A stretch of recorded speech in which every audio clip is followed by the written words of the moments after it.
The untouchable True School Sports Empire proudly presents something the boxing game's missing. Hey, what's going on? It's your boy BT. I came here to talk some boxing with the thousands of True School Sports subscribers. Coming back to you guys once again, live and direct to put y'all in check. It is everybody's favorite late night boxing program. True School After Dark. HBO Boxing After Dark is done. Showbox is gone. So it's True School After Dark now. And guys, there's a lot to talk about. There's a lot to talk about. There's a lot to make sense of. There's a lot to dissect. So we're going to try to make sense of this fiasco, which is known as Gervonta Davis versus Jake Paul. This is not a drill. I'm sure most of you guys have heard by now. I'm sure all of you guys have heard by now. But Jake Paul and Tank is going to happen. You can make of that what you will. You know, some people say that this is this fight is ruining boxing. But in my opinion, as the title says in this video, Gervonta Davis versus Jake Paul is a disgrace of many disgraces in boxing. I mean, before I get into my talking points, and before I go ahead and start acknowledging the chat, let me just go to screen share right quickly, because I'm gonna tell y'all this. My thesis statement, my main idea of this whole entire live is this right here. So if you guys don't take nothing from this live, please take this. All right. Now, is Jake Paul versus Tank a terrible, farcical event in boxing? Yes. It's just like Mayweather versus it's a little bit like Mayweather versus Logan Paul, but it's different because Tank's supposed to be in the middle of his prime right now. This is supposed to be the part of Gervonta Davis's career where Gervonta Davis takes on the best and shows everybody that he is one of those top world-class elite fighters. But, you know, I like Tank, and I think Tank is very talented. But when has Tank in his whole career ever shown us that he wanted to really fight the best? It's never really been his MO. He's told us. So as the old saying goes, when somebody shows you who they are the first time, you make sure you believe them. But, like, people are getting all worked up about this fight. They're talking about how bad it is, and it's terrible. Like, it is a shit show. I'm not saying it's not a shit show, but to be honest with you, it's not just there's plenty of shit shows that go around in boxing. You got, you know, Tank versus Jake Paul. I think that fight is bad. But, you know, some of you guys are celebrating Canelo Crawford, and that fight's a farce too. You got a guy in Crawford who literally has had one fight at 154, and you guys are celebrating him going up to 168 to fight Canelo. And many of you guys pick him to beat Canelo. So that fight to me is bullshit. And then a lot of you guys defended the atrocity, probably the worst one of the bunch, in my opinion. And let's be honest today, the worst one of the bunch is Jaron Ennis versus Usima Lima, because at least with Tank and Jake Paul, at least with that fight, we're gonna get some eyeballs in the sport. We're gonna get some people to watch boxing that don't normally watch boxing, right? So you put, you know, that fight actually does something for like the sport of boxing. You might get a couple fans that actually decide to watch boxing because of their exposure to it because of Jake Paul. But like Ennis versus Lima is a shit show too, and some of y'all are okay with that. So is Paul Tank a shit show? Yes, but it is one of many shit shows. It is a disgrace of many disgraces. All right. And truth be told, if you want my honest opinion, you know, are you guys, and by the way, I'm showing you guys my tweets on Twitter from earlier today. Make sure you guys go follow me on Twitter at True School Sports. If you're not doing so, what are you guys doing? But I tweeted earlier this afternoon. I said, look, Gervonta Davis versus Jake Paul is better for the sport and the business of boxing than Jaron Ennis versus Usima Lima. Are we prepared to be truthful and honest today? Are you guys prepared to deal with some ugly truth? Because really, you know, we have this whole culture in boxing of not just get the bag, but this whole dare to be great culture. These fighters that take these fights that nobody knows, that everyone knows are not going to win, you know, they get a pass because they dare to be great. You know, Maya Garcia dared to be great against Spence. Crawford is daring to be great against Canelo. Kell Brook dared to be great against Golovkin, right? And so if they're daring to be great, then what's Tank doing? Tank's going for it sounds funny, but it's true. Tank's going from lightweight to damn near to cruiserweight to fight Jake Paul. So is he daring to be great too? Like this is what I'm telling you guys. This is why I'm so I'm so like bullish and I'm so against this dare to be great talk. It's bullshit. When other fighters do it, it's bullshit. And I know that because it's been something that's being spewed for these fights that really are unnecessary in boxing, it's now being used against you guys and myself, the boxing fans, the boxing public, the boxing enthusiasts that care about the sport.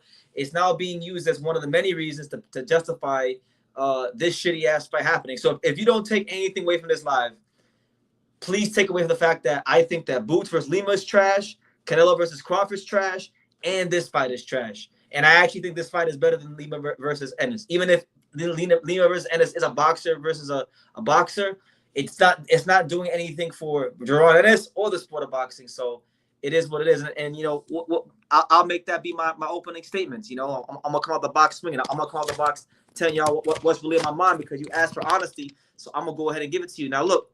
If you want, listen. If you guys wanted, actually, I'll give it before I say that. Hold on a second. Let me go to the screen. Let me go to the comments. Shout out to everybody here rocking with me. Make sure you smash the like button. It's True School After Dark. Now, look, man, we got a lot of people here making their presence felt. So I'm gonna run through it right quick. I'm gonna run through a couple comments and then I'm gonna get into my talking points. But let me see. We got my man Dane. Dane says I'm looking forward to this one. I'm looking forward to being here. Brendan. Let them have it. Boxing is becoming like WWE, straight money grab. I mean, it's been like that, man. I mean, what's that quote by Shakespeare? Life is a tale told by idiots, signifying nothing but noise. Like that's pretty much what boxing is right now. So, yeah, man, you got to go back to being a Tank hater. No, I don't really hate none of these guys like that. Like Tank, I remember back in the day because there was a point in time where I couldn't stand Gervonta Davis. I thought. You know, I used to have a segment on this channel. You guys can go look it up. I used to have a segment on this channel called the Gervonta Davis Witness Protection Program. And every time Tank got on some bullshit, I would do a whole video just shitting on Tank. And I did like 4 or 5 episodes of that years ago. Then it got to a point where I was like, you know, I kind of like Tank as a fighter. You know, I like him as a fighter. And it was cool. It was cool seeing him up close and whatnot. And I enjoyed going to his fights and covering his fights. But like, I've never looked at Gervonta Davis as some sort of guy that was going to carry the sport of boxing forward. Where a lot of y'all got it fucked up, and where a lot of y'all got it twisted is that you expected Tank to be, you know, Sugar Ray Leonard. You expected him to be Oscar De La Hoya. You expected him to be like the guy that was going to carry the sport forward. I didn't, so I just took the fights for what they were. Strategically picked fights where he was designed to look good and you know, continue to, you know, keep the gravy train rolling because he did a great job. Tank did an amazing job of riding the coattails of Floyd Mayweather. And it's sad. One thing I will say about Tank, though, that is disheartening because you guys know that I've done a lot of pushing back against Turkey Al Sheikh and Saudi. And, you know, Tank did it for a while. So I was with him. He had no problem bending the knee to, or like he always talked about how he wasn't going to bend the knee to Turkey and this, that, and the third. And that, you know, that picture that they took at Riyadh at the Riyadh Season Awards, it was like the Illuminati, this and the third. Well, what is dealing with Jake Paul? What is dealing with Disney?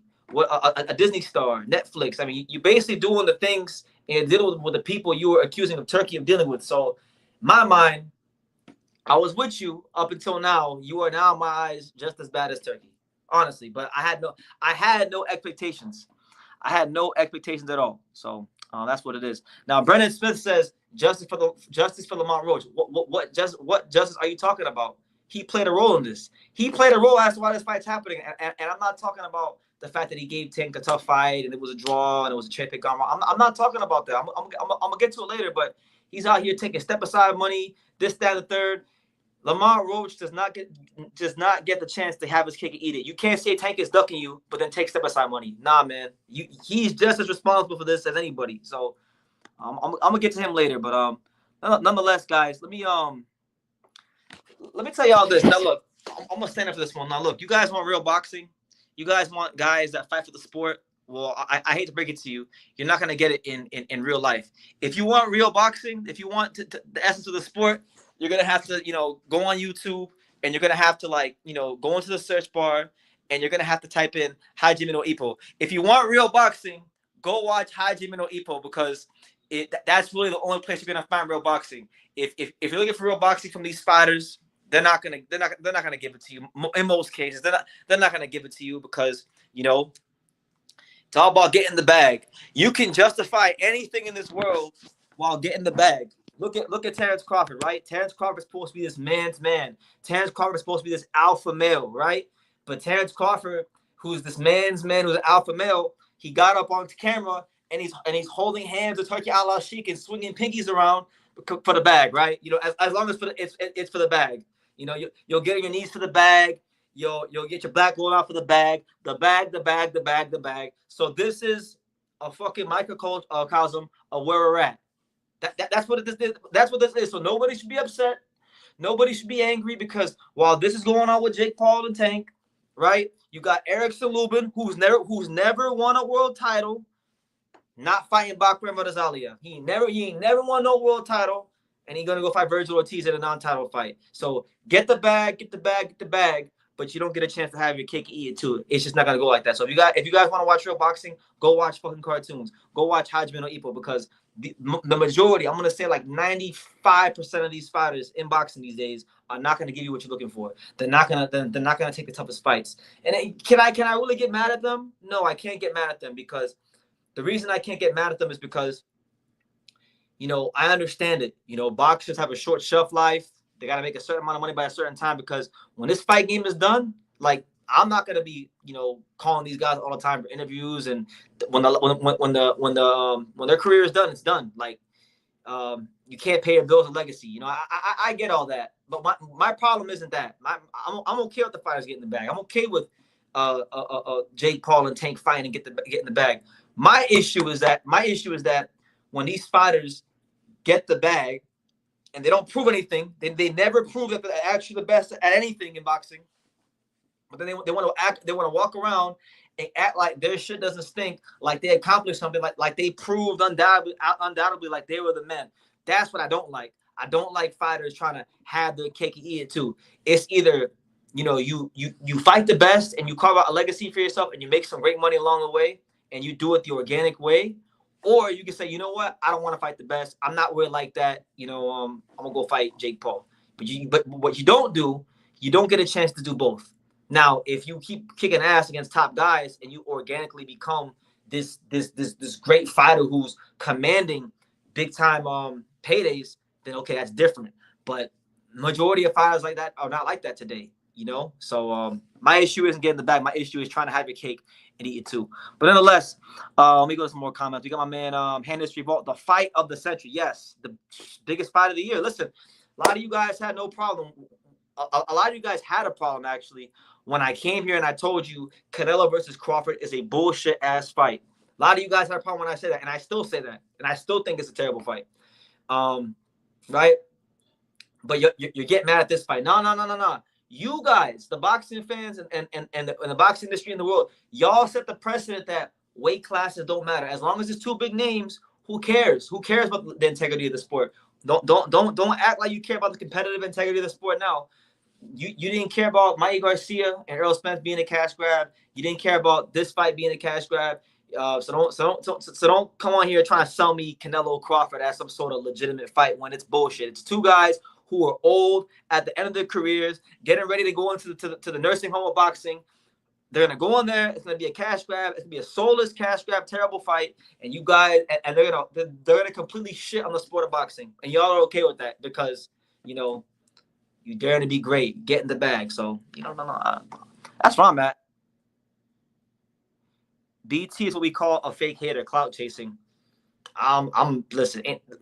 There's not if there's one person in this YouTube boxing community, and you know this Hand History, that's why you always come here.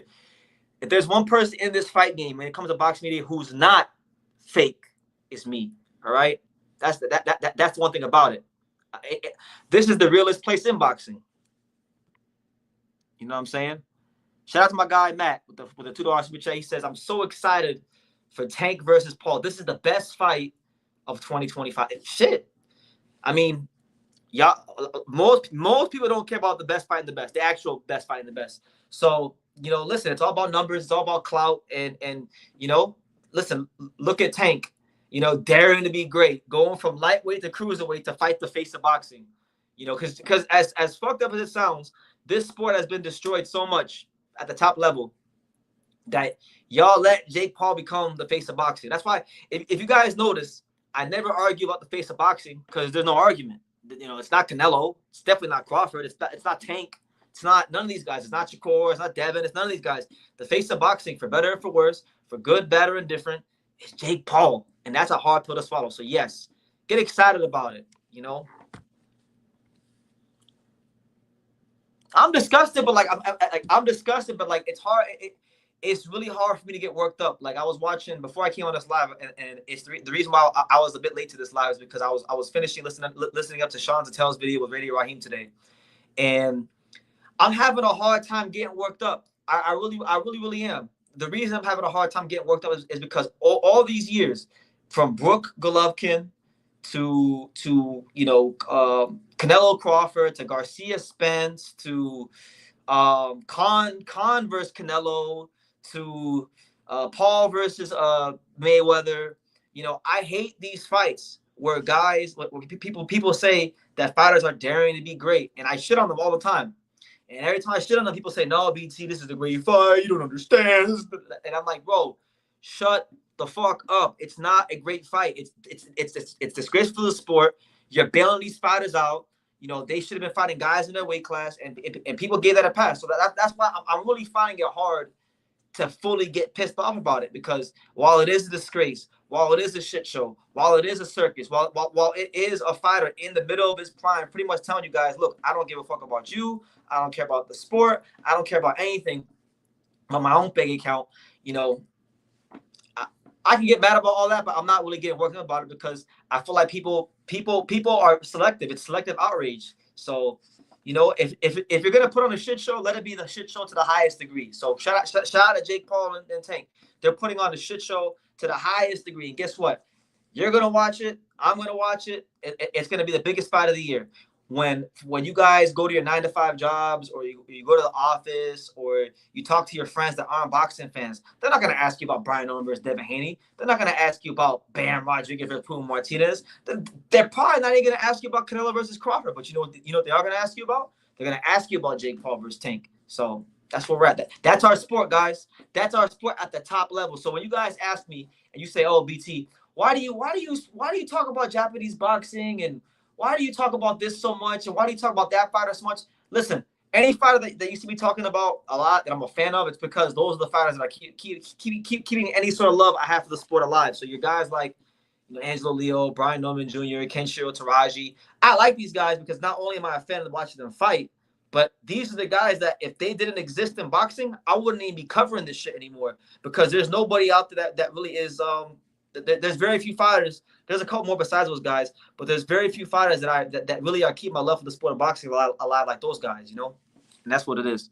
So anyway, shout out to Matt Borgeson. I'm gonna get the 2 more Matt's super chats, and then I'm gonna go to some comments, and then we'll go to my talking points, because I ain't even got my talking points.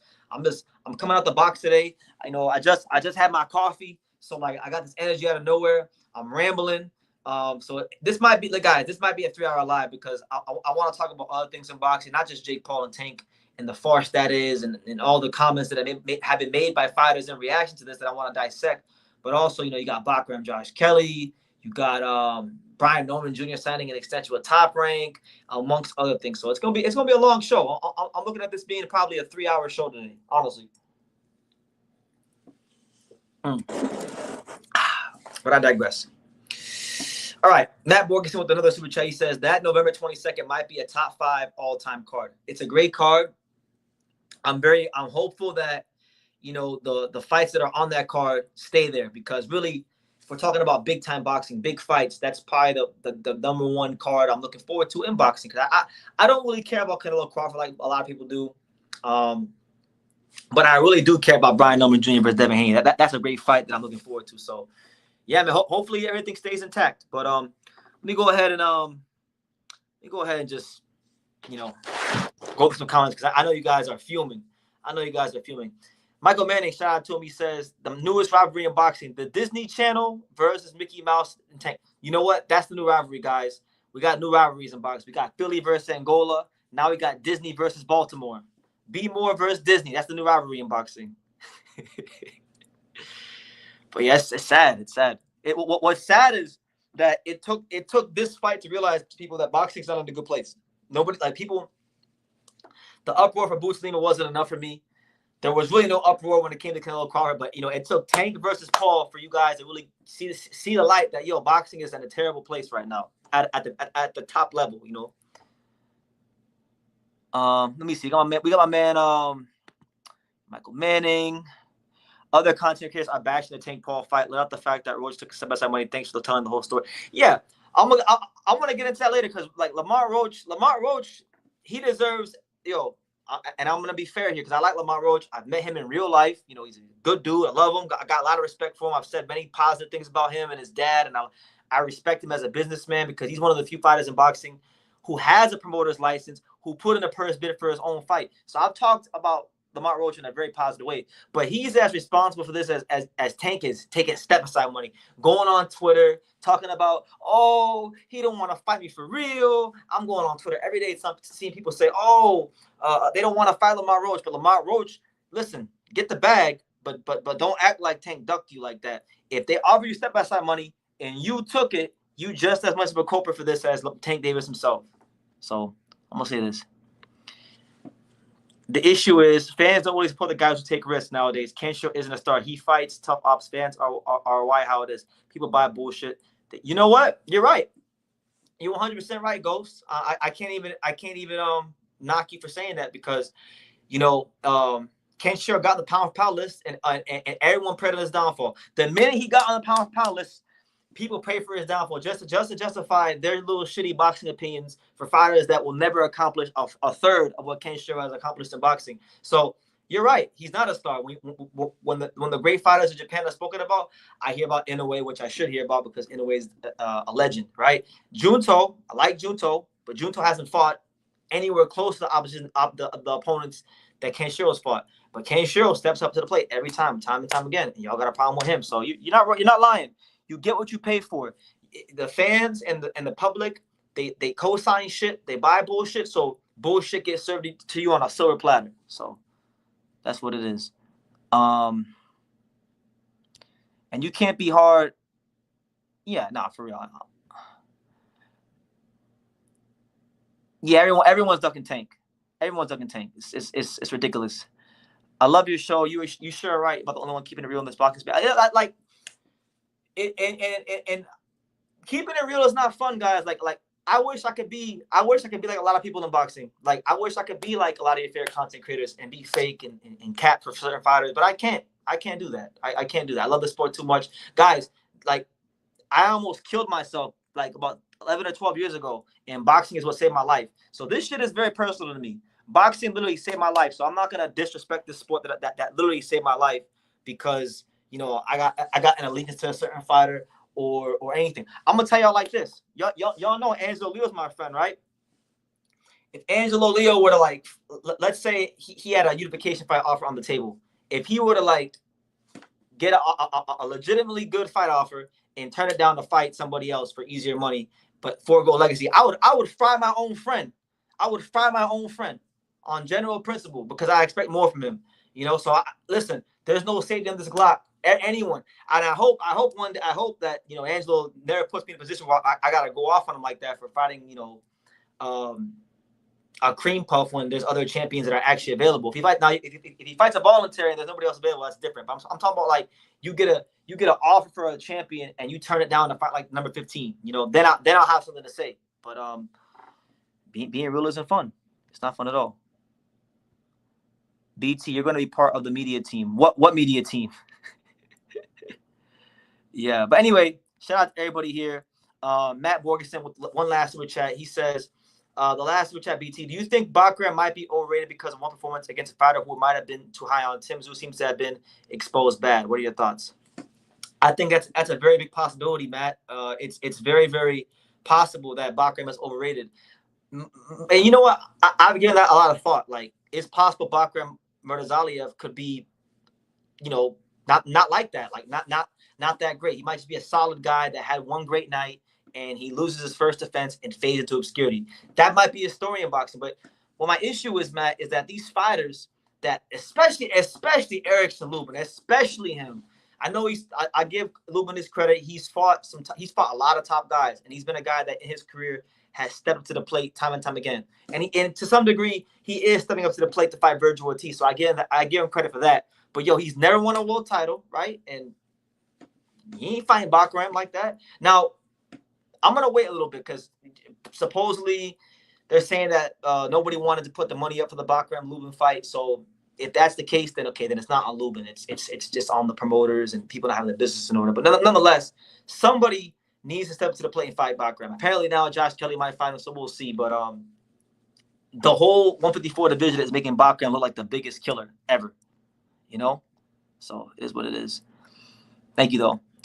No, it's not fun. It's not fun. It's not popular. It gets you like you can't really be around a lot of people. You can't like honestly, like I'm learning how to be more PC because I gotta deal with people in boxing more, like because I'm getting involved in the business myself a little bit. But like, truth be told, it's not fun. It's not fun keeping it real, you know. All right, last super chat from Matt because I know I'm rambling and I want to get to my talking points. He says Eric Lubin shouldn't even be in the position because he lost to Ramos 1,000%. That was a bad RBS Barbosa versus Sean McComb. Yeah, you know what? I can't even. I shouldn't even be getting worked up over Eric Lubin because number one, I've never thought highly of Eric Lubin and he don't really think highly of me. We don't think highly of each other, so it is what it is. But I've always thought he's been a little overrated. But with Lubin, you know, he lost to Jesus Ramos, so you're right. He shouldn't even be in this position. So maybe it's in a way, maybe his own incompetence is just like life evening itself out, and he has to prove himself more before getting a title shot. So yeah, it was bad robbery. But nonetheless, guys, let me go to my talking points. Almost 30 minutes in, y'all got me fired up. This coffee got me fired up. Boxing got me fired up. People's inconsistencies in boxing got me fired up. And this is probably gonna be a 3-hour show today. So buckle up, you know. If you're watching the playback, smash the like button. If you're watching right now, smash the like button, subscribe, super chat. True School Sports, the home boxing. So look, man, I already got to my first talking point. I told you guys, look, Tank versus Paul, Crawford, Canelo, Boots, Lima are all trash ass fights, right?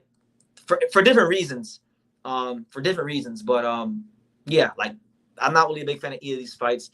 Now look, we'll get into this, right? Because we're never going to see Gervonta Davis at his best. And guess what?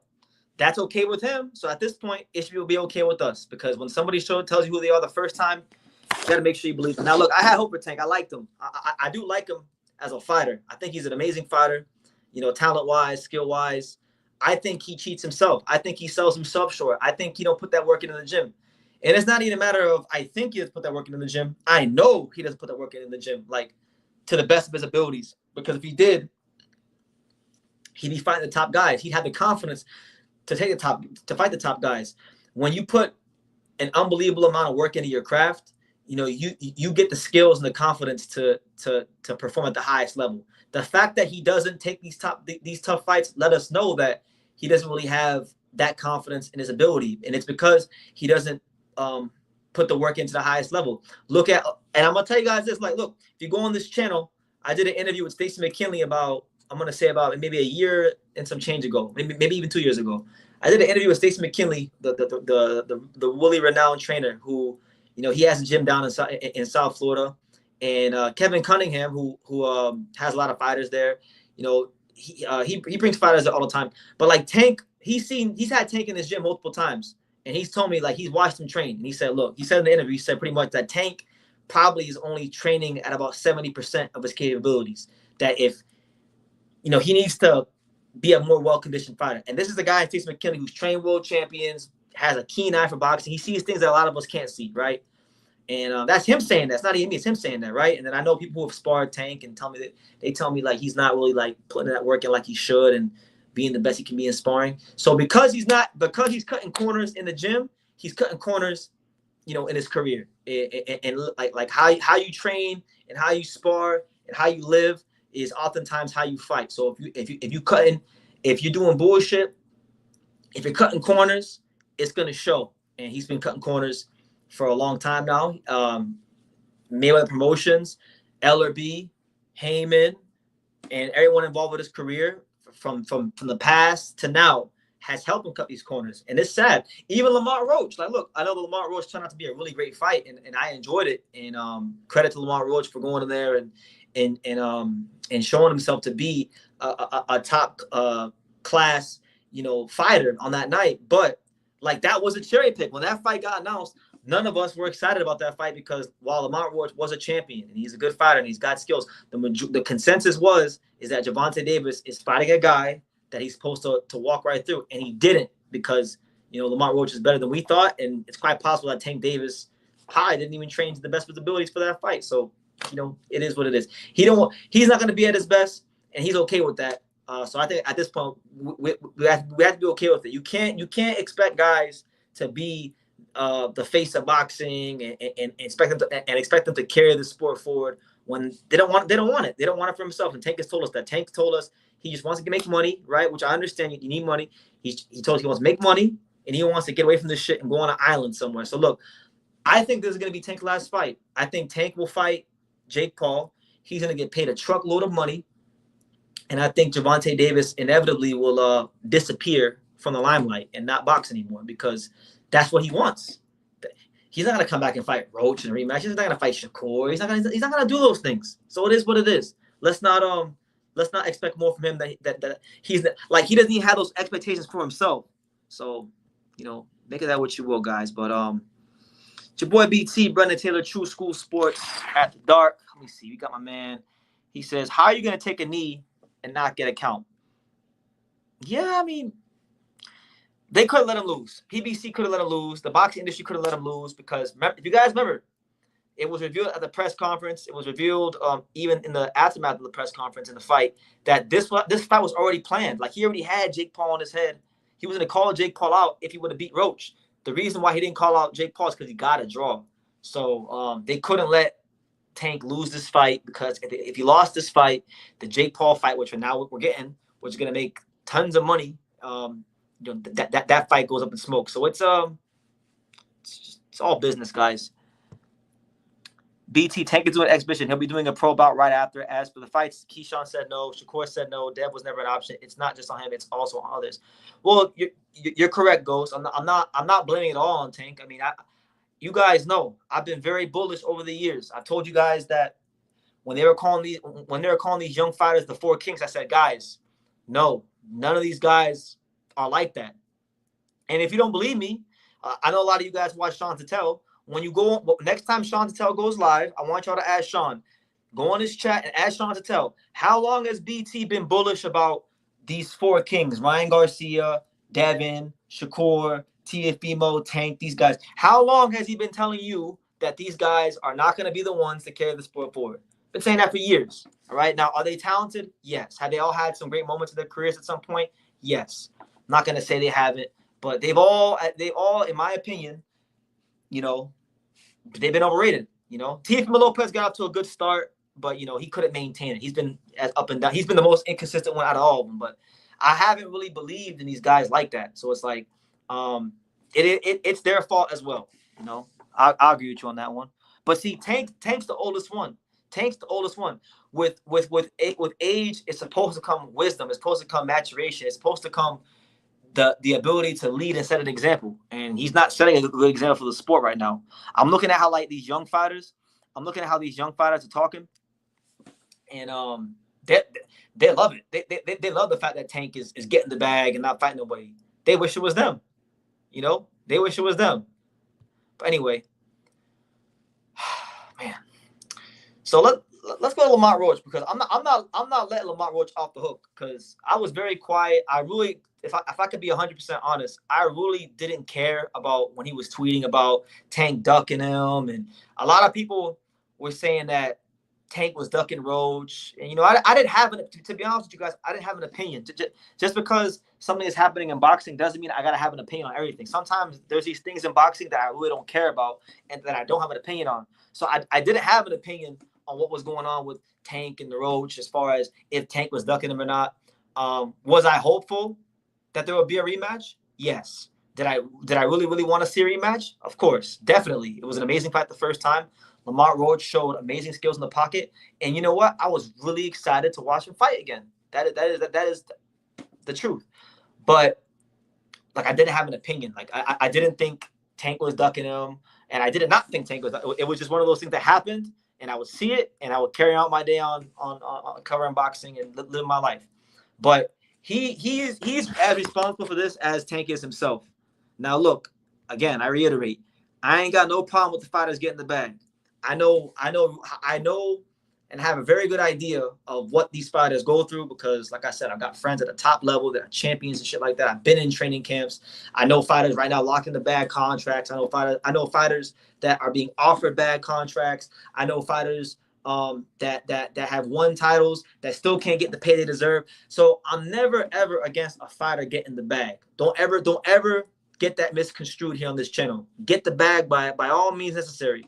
But what I am against is fighters who posture themselves as some fighter who's chasing legacy, but then when it comes down to it, they will do things to counteract them trying to push their legacy and their career and their place in the sport, chasing greatness forward. So I'm really strong against, fighters trying to have their cake and eat it too. You cannot say a fighter is ducking you, right?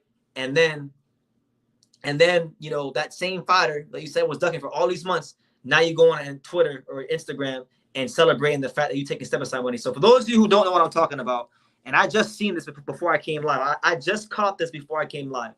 Lamont Roach went on his Instagram story, and he pretty much said, look, that he received step aside money from Netflix, and this is what it says. He's in the gym, so Lamont Roach is a gym rat, and he's a consummate professional. So I'm sure he's training, keeping his body right for the next fight. He might still get a big fight. Like, it's possible Lamont Roach could fight Shakur Stevenson for the WBA title. You don't know. So he's staying ready. But as you can see, it says right there, it says, and I quote, "We love Netflix money." So he's telling you guys that he took step aside money. So if you take if you're taking step aside money, and there's a big possibility that fighter is not going to fight you again, and you made it harder on yourself to get the fight by taking a step aside money, then you are part of the problem. You do not get a chance to have your cake and eat it too. So in a sense, as crazy as it sounds, Lamont Roach, they both duck each other. That's my opinion on it. I didn't have an opinion on it at all. I got an opinion on it now.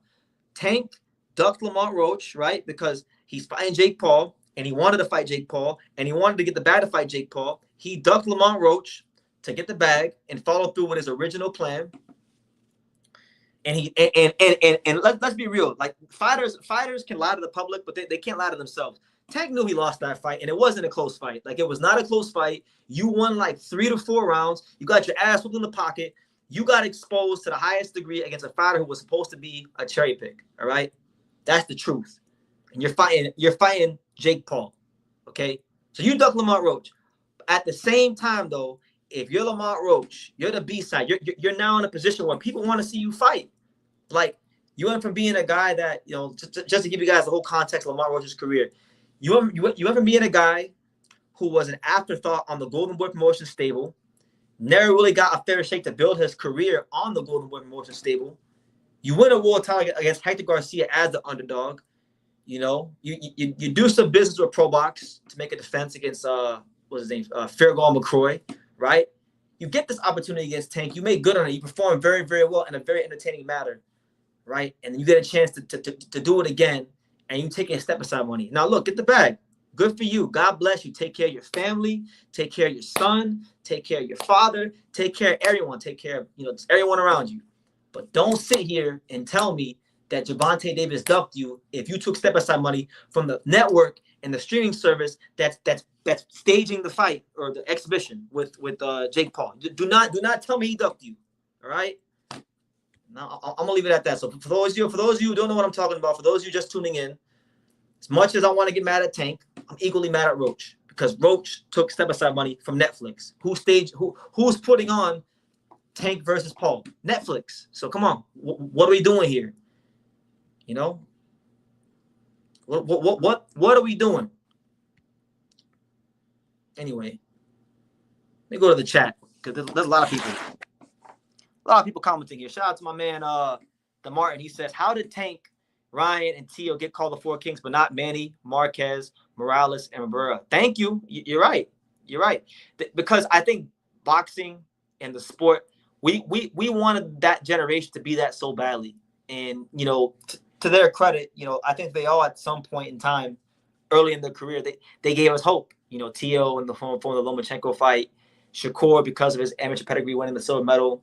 You know, Devin Haney just because he was so young and he was moving real fast. And then Ryan, like we had hope that one of them would break out and be the guy to carry the sport forward. But nobody really ever sustained anything, right? Now, you mentioned those guys from that era. It's so crazy that you mentioned them guys because I mentioned Sean Nattel earlier. Sean Nattel always says that one of his things he wants to do is he wants to do a documentary about those four kings, actual four kings, fighters that stepped up to the plate time and time again and got to the smoke, you know? So, yeah. The thing is, these guys milking their careers while attaching the names to Tank, who is the star. They all don't want it, and the rematch will happen right after. Maybe so. Maybe it does happen. But I'm going to take Tank at his word. I'm going to take him right at his word. I feel like that money he's about to make from this Jake Paul fight is going to be enough to just get out of boxing altogether. Just leave the sport together and do what you want to do. Because he don't want it. He does not want it. Stop it. If Tank wanted those fights, they would have happened. Tank has been a pro longer than those guys. I mean, I don't believe when it comes to those four stepping up to the plate and making like fights that matter happen. I don't believe none of them. The only guy that I would give a little credit to because he is fighting Brian Norman Jr. I'll give Devin, even though I'm probably he's probably my least favorite to watch fight. But Devin Haney is fighting Brian Norman Jr.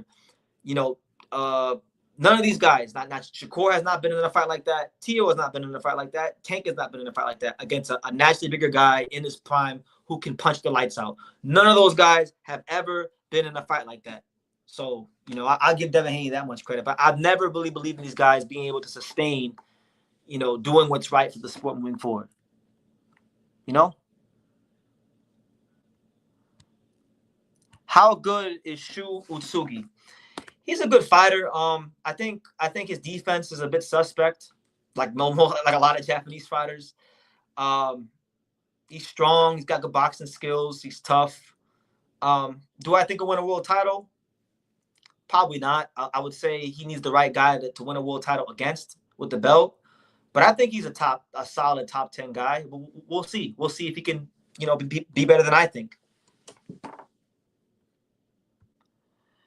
Just because Tank is taking his Jake Paul fight doesn't mean he will start fighting the best afterwards. He's getting his money, right? So whatever happens afterwards, it will be about if he's the best or not. I agree. I think everyone's trying to say that he like they're just doing this mastermind management job with him, and maybe it will be that. But if we take him at his word, which when it comes to this, I'm gonna take him at his word because in a lot of his recent interviews, he's told us, I don't want this shit. I don't want to be the top guy in boxing. I don't want to be the guy that carried the sport forward. I don't want to be like Mayweather or Sugar Ray Leonard or Bernard Hopkins or any of these other great fighters that carried the sport forward.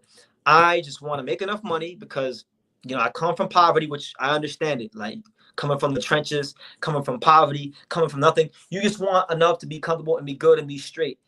And he's gonna make enough money in this fight to where like if he wants to just disappear from the limelight and go be on a private island somewhere, he can go do that. He's going to be in a whole other tax bracket because of this fight. So I'm going to choose to believe what he's told us because he told us even in the press conference that he didn't think the Lamont Roach rematch was going to happen right away, you know?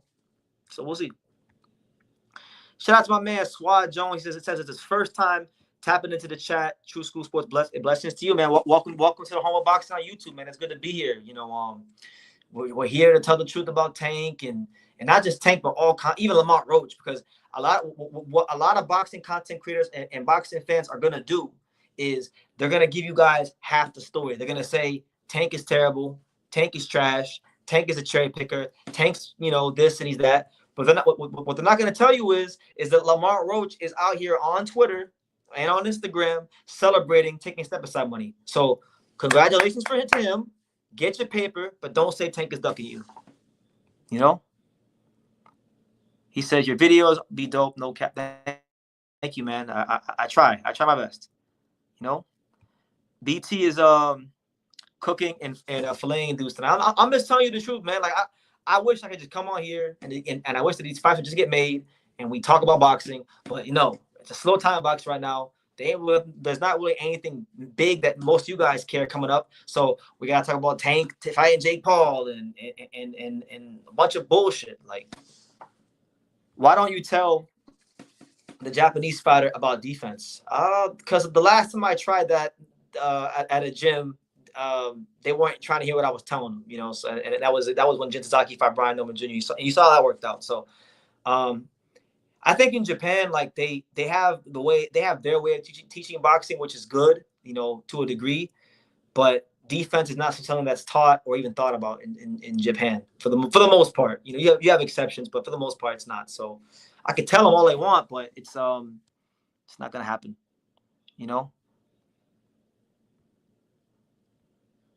Shakur is different. The other guys said they won't fight him. They have petitioned the WBC, WBO to avoid Shakur, and Teal made up some James Prince conspiracy and flat out lied.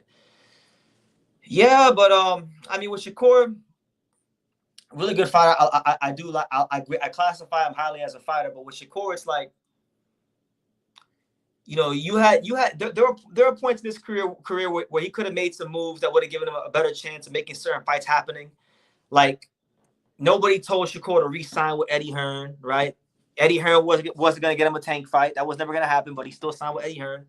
So, I just feel like when you're a fighter and you're trying to get these big fights, you got to give yourself the best chance to get the big fights. And I feel like while maybe he hasn't ducked some guys like the other guys have, he's done things that have put himself at a disadvantage. So it is what it is. It is what it is. Anyway, guys, let me see. Is there anything else in regards to Tank? Yeah, I got 3 more talking points. I got 3 things I got to run through.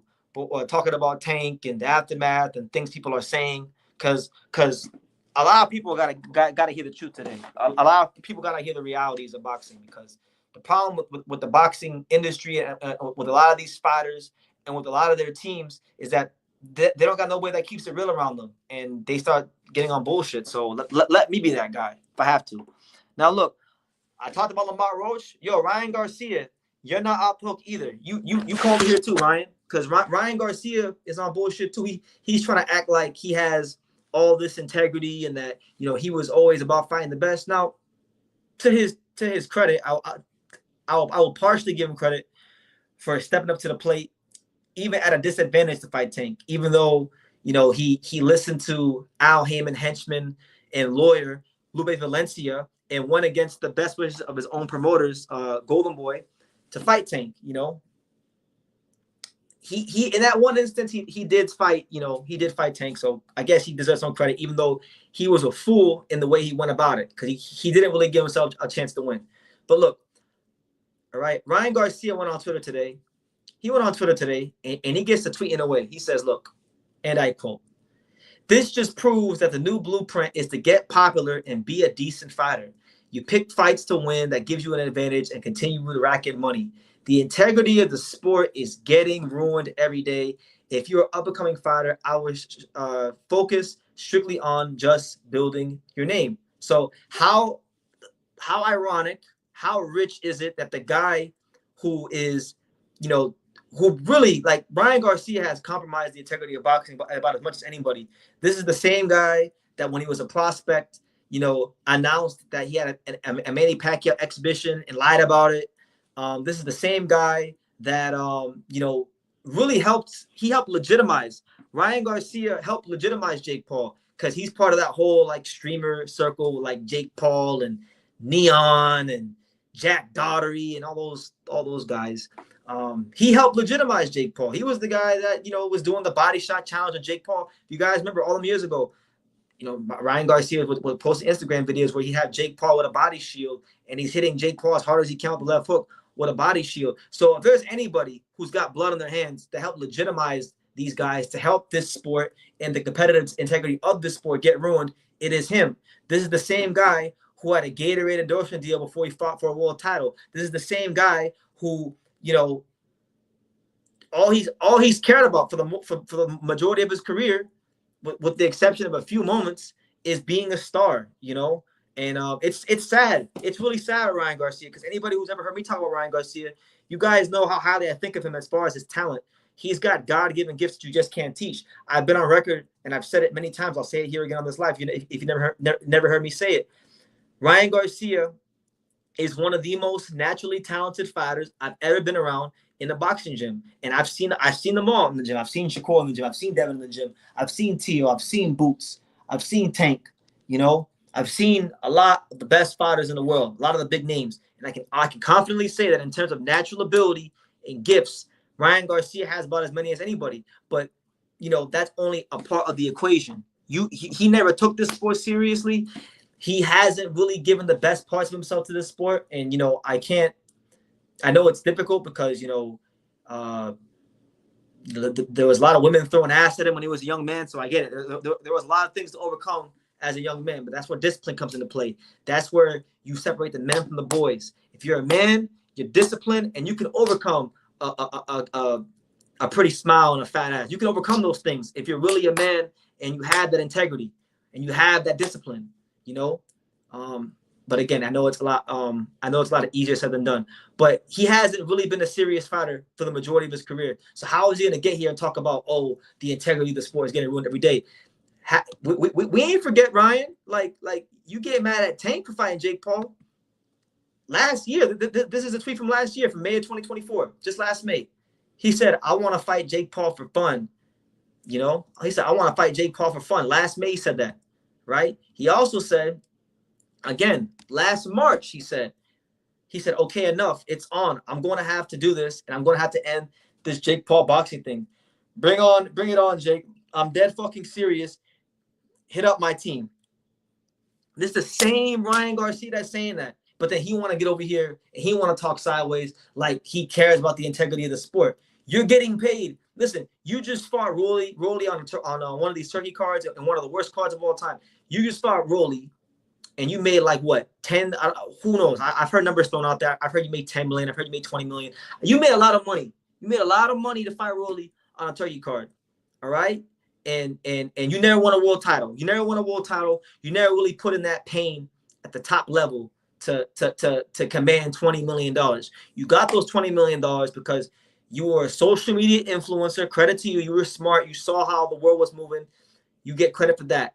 You know, you marketed yourself. You got people to care about you and give a fuck about your fights to tune in to command that kind of money. But if we're talking about the competitive integrity of boxing, which is the basis of this tweet right here, that was from earlier today, you didn't fight the top guys.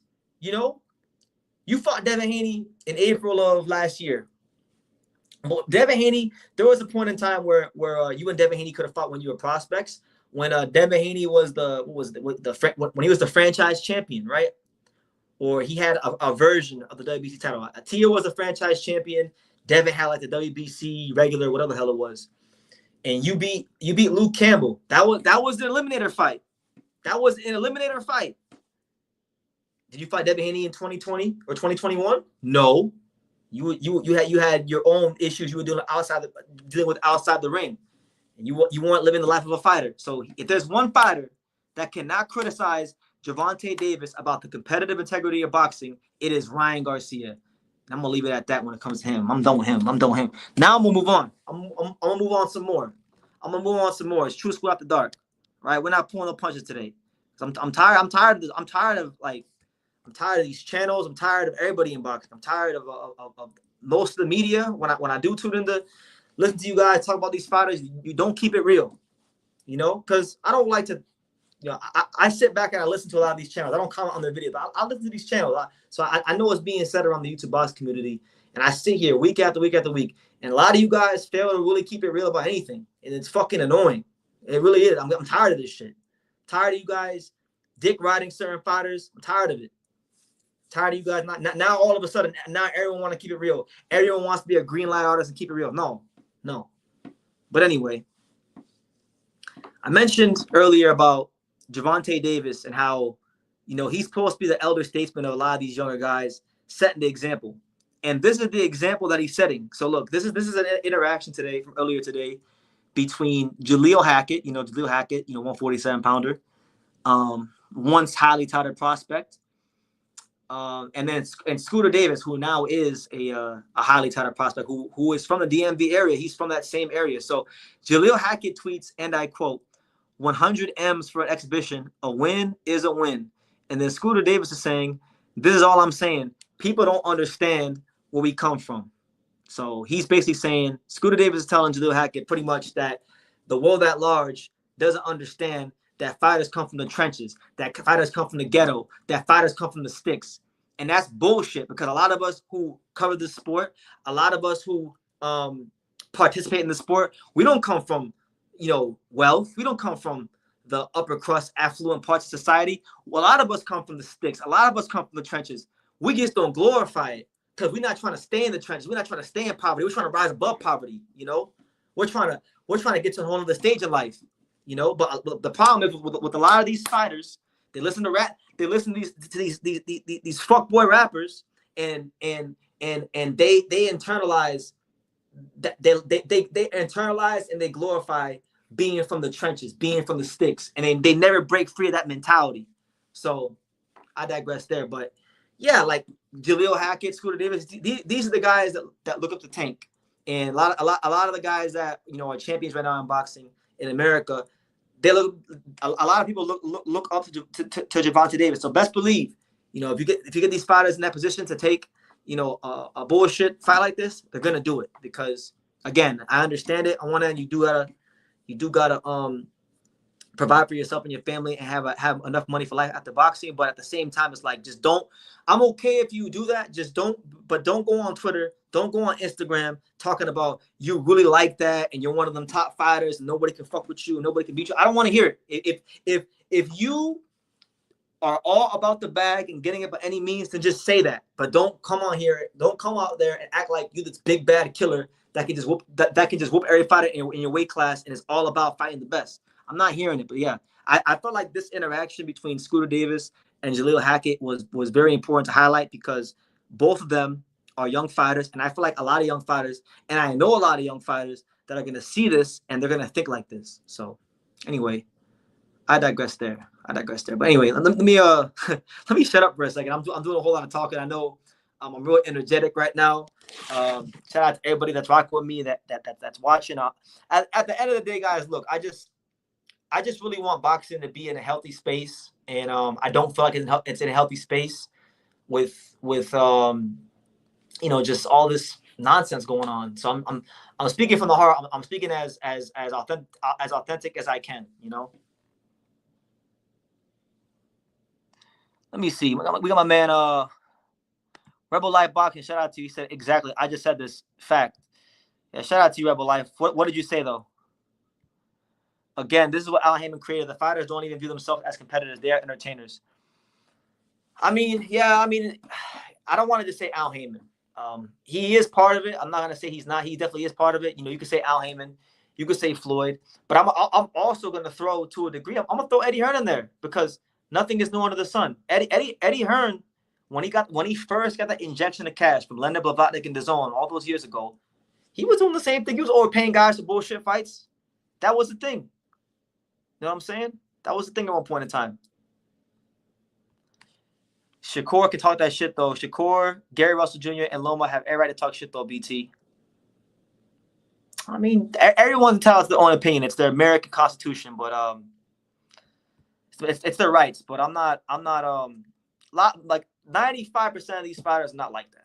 And I know that. Like, obviously, they're great fighters. They'll kick my ass. But I'm saying, like, in terms of how they portray themselves to be to the world, they're not like that. When push comes to shove and it's time to step up to the plate and really make a fight happen, they won't do it. This is the same guy that beat up Rolly. Yeah, that got beat up by Rolly. Yeah, that's what I'm saying. Like, Ryan Garcia should have never lost to Rolly. Now, if you got knocked out by Rolly, I could have understood that, because Rolly can punch. But you actually lost to Rolly, in my opinion, in the worst fashion possible. You lost.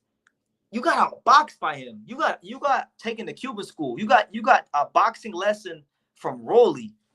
So I mean, I don't want to hear about him. He's never taken the sport serious, and it's sad, because I really do think highly of him as a fighter. Yeah, man. Like, Rebel life, yeah. That's my main gripe with this. I'm 100,000% okay with getting the bag. Get the bag. Make money. Take care of your family. Make investments. Set your kids up. Put your kids through college. Take care of your wife. Take care of everybody. Take care of your uncles, your dads. Do right by everybody in your life that does right by you. I'm all about that. You know, because at the end of the day, when a fighter puts on the gloves, you want to do that. You want to accomplish things. You want to win titles. You want to be in meaningful fights. You want to create great moments, but you want to also be in a position where you have money to do the things that you want to do in your life outside of boxing. So I'm all for that.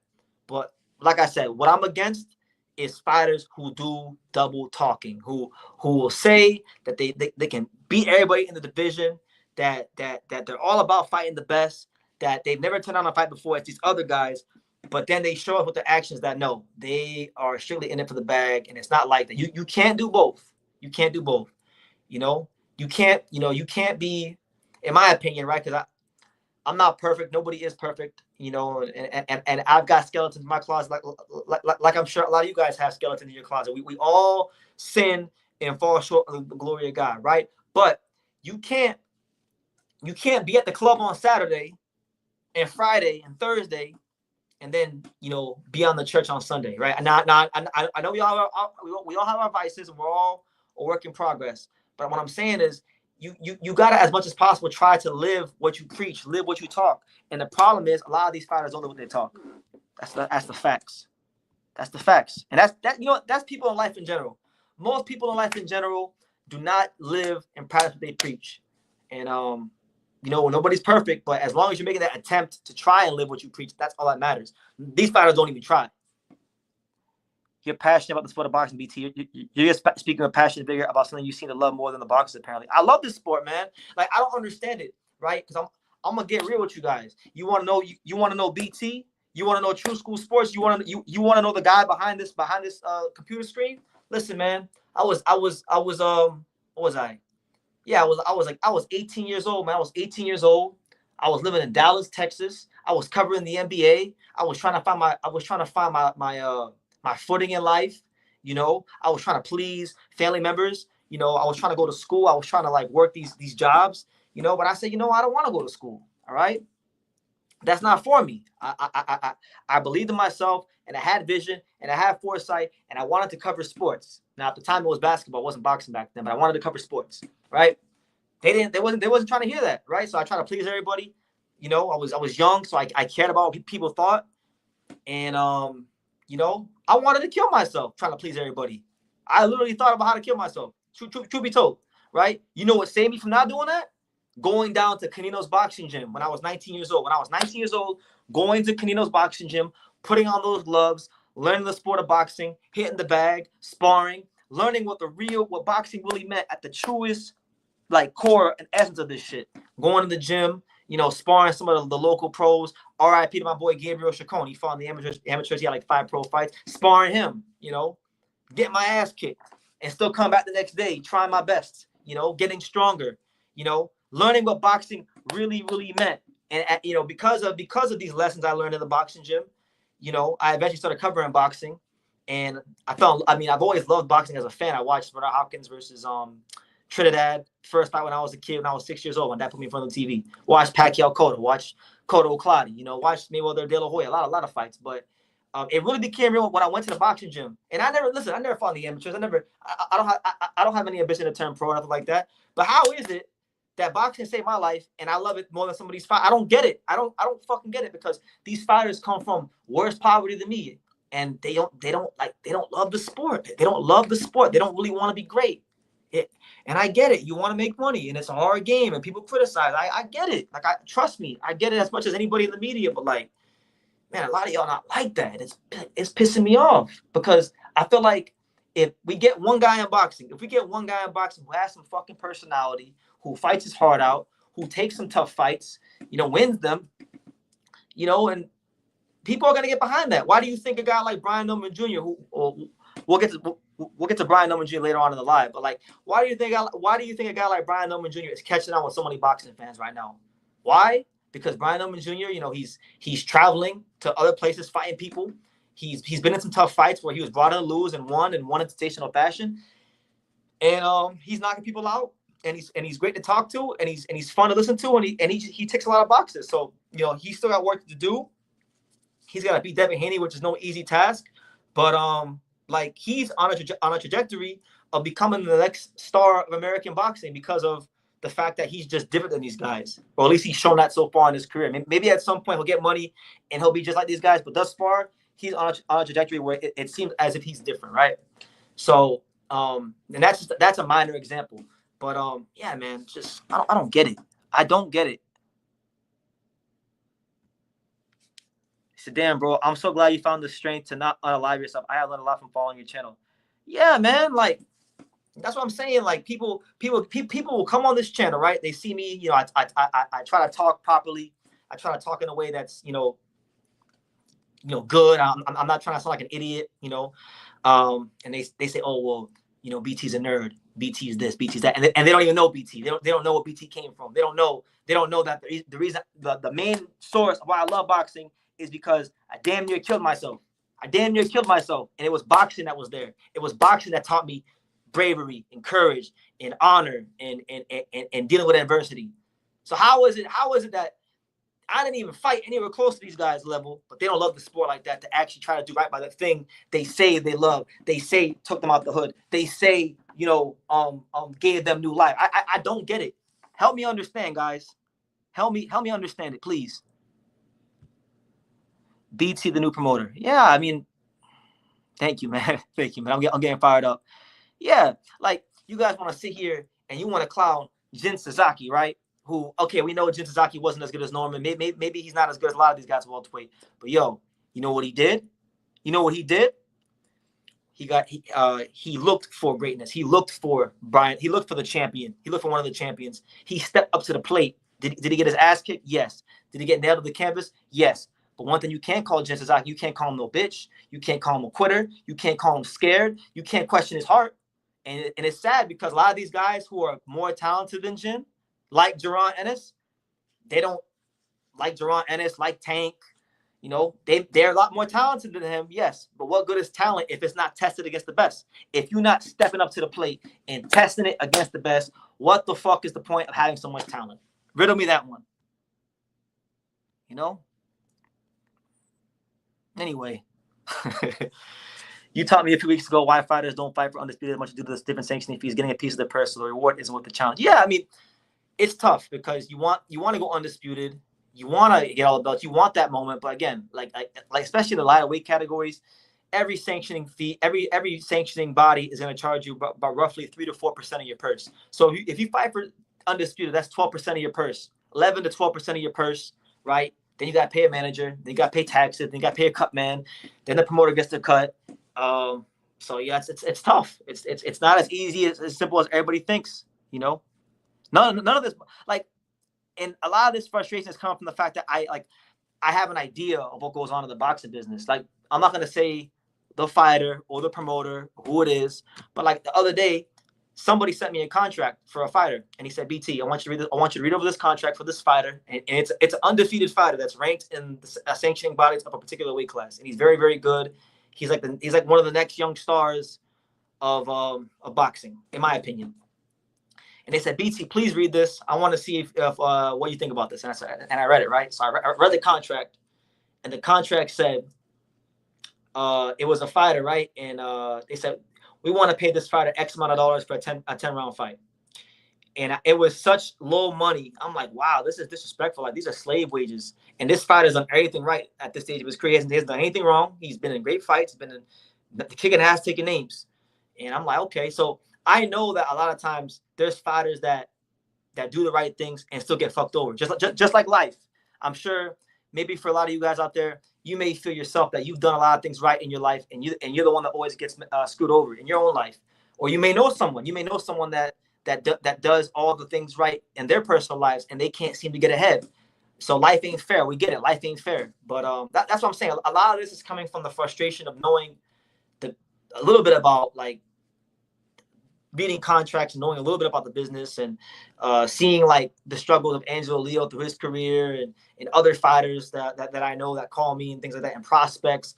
And it's just like, when you get a guy who's in the position, like he's taken care of financially, He's very good. He has the talent to beat anybody in this weight class, but he doesn't like grab the bull by the horns and try to take the next step forward to for himself and for the sport. Like that's why I have a problem. So a lot of this comes from the frustration of just so many different angles for me. But anyway, it's just so gay. It's such a gay. Honestly, look, let's lighten up a bit. Let's lighten up a bit. You know, we're in a climate now. We're in a climate in boxing where truth be told, everything is permissible. As long as you get the bag, everything is permissible. So you know what, guys? I'm hoping and I'm praying, and I got my fingers crossed that, you know, since Gervonta Davis ducked, now you're in a way. Because remember, weight classes don't matter, and it's only about money and getting the bag. So you can't tell me Inoue versus Tank wouldn't have made a crazy bag.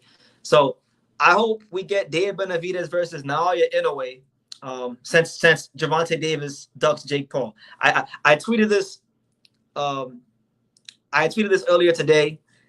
And I know it's like a really stupid sentence that I typed right here, but you know, in this day and age, it makes sense. Like, because weight classes don't matter. It's all about big names. So, you know, I know a lot of people were saying we want to see Inoue fight Tank, but you know, Tank ducked Inoue to fight Jake Paul. So fuck it. They say Benavidez can't get fights. I want to see Inoue versus Benavidez. You know, a lot of us don't. A lot of you guys out there don't give any of the featherweights a chance. You don't think Angelo Leo could be Inoue. You don't think Espinoza could be Inoue. You don't think Nick Ball could be Inoue. You know, he already beat Fulton. You don't think anybody at 130 could beat him. You don't think anybody at 135 could beat him. So fuck it. I want to see him fight Dave Benavidez. Yeah, let's see him how he does against a big, you know, strong, volume puncher. Let's see how big and bad he is now. They call him the monster, right? And they call Benavidez the Mexican monster. So there you go. The fight sells itself. Who's the real monster? You know, Inoue or Benavidez? Y'all can't tell me that fight wouldn't sell. You know, so my fingers are crossed, guys. You know, hopefully Turkey can give us that fight. You know, because I heard Turkey does a great job of giving the fans the fights he wants to see when we want to see them. You know, that's why on this channel we've coined the phrase, "At least you get the fights. At least you get the fights." You know. So what do you guys think? Do you guys want to see Benavidez versus Inoue? Because I sure as hell do. I think it's an amazing fight. The monster versus the monster. You know? Who do I have? Oh, that's tough, man. That's tough. Who do I have? Inoue versus Benavidez? I'm not sure. Maybe Inoue could beat Benavidez because Inoue is just so fast and he's got more world championship experience. I mean, everyone's picking Crawford to beat Canelo, right? Because you know he's just a sensational, competitive guy that's so disciplined. So fuck it, I might go with Inoue by decision. You know, Benavidez ain't look at Inoue's resume and look at Benavidez's resume. You know, I don't want to hear it. Shout out to my boy. Brian Nolan respects the sport. It's for Brian respects the sport. It's different. It's easy to see he's different. You can tell he learned. I remember him being in the top ranked doghouse. Yeah, man, he was in the True School doghouse. I remember when Brian Nolan came on here, and mind you, Brian Nolan was a fighter that like I knew who he was years ago. I knew who Brian Nolan Jr. was like in 2019 because I knew who Najee Lopez was back in 2019. And Najee Lopez used to always post about Brian Nolan Jr. on Instagram. And I used to always hear this name through the grapevine, Brian Nolan Jr. this and Brian Nolan Jr. that.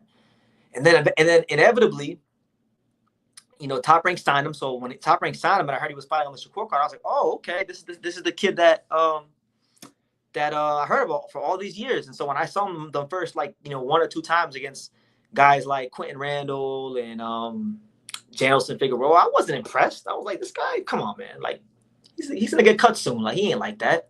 But you know what Brian Nolan did? Brian Nolan went into the lab.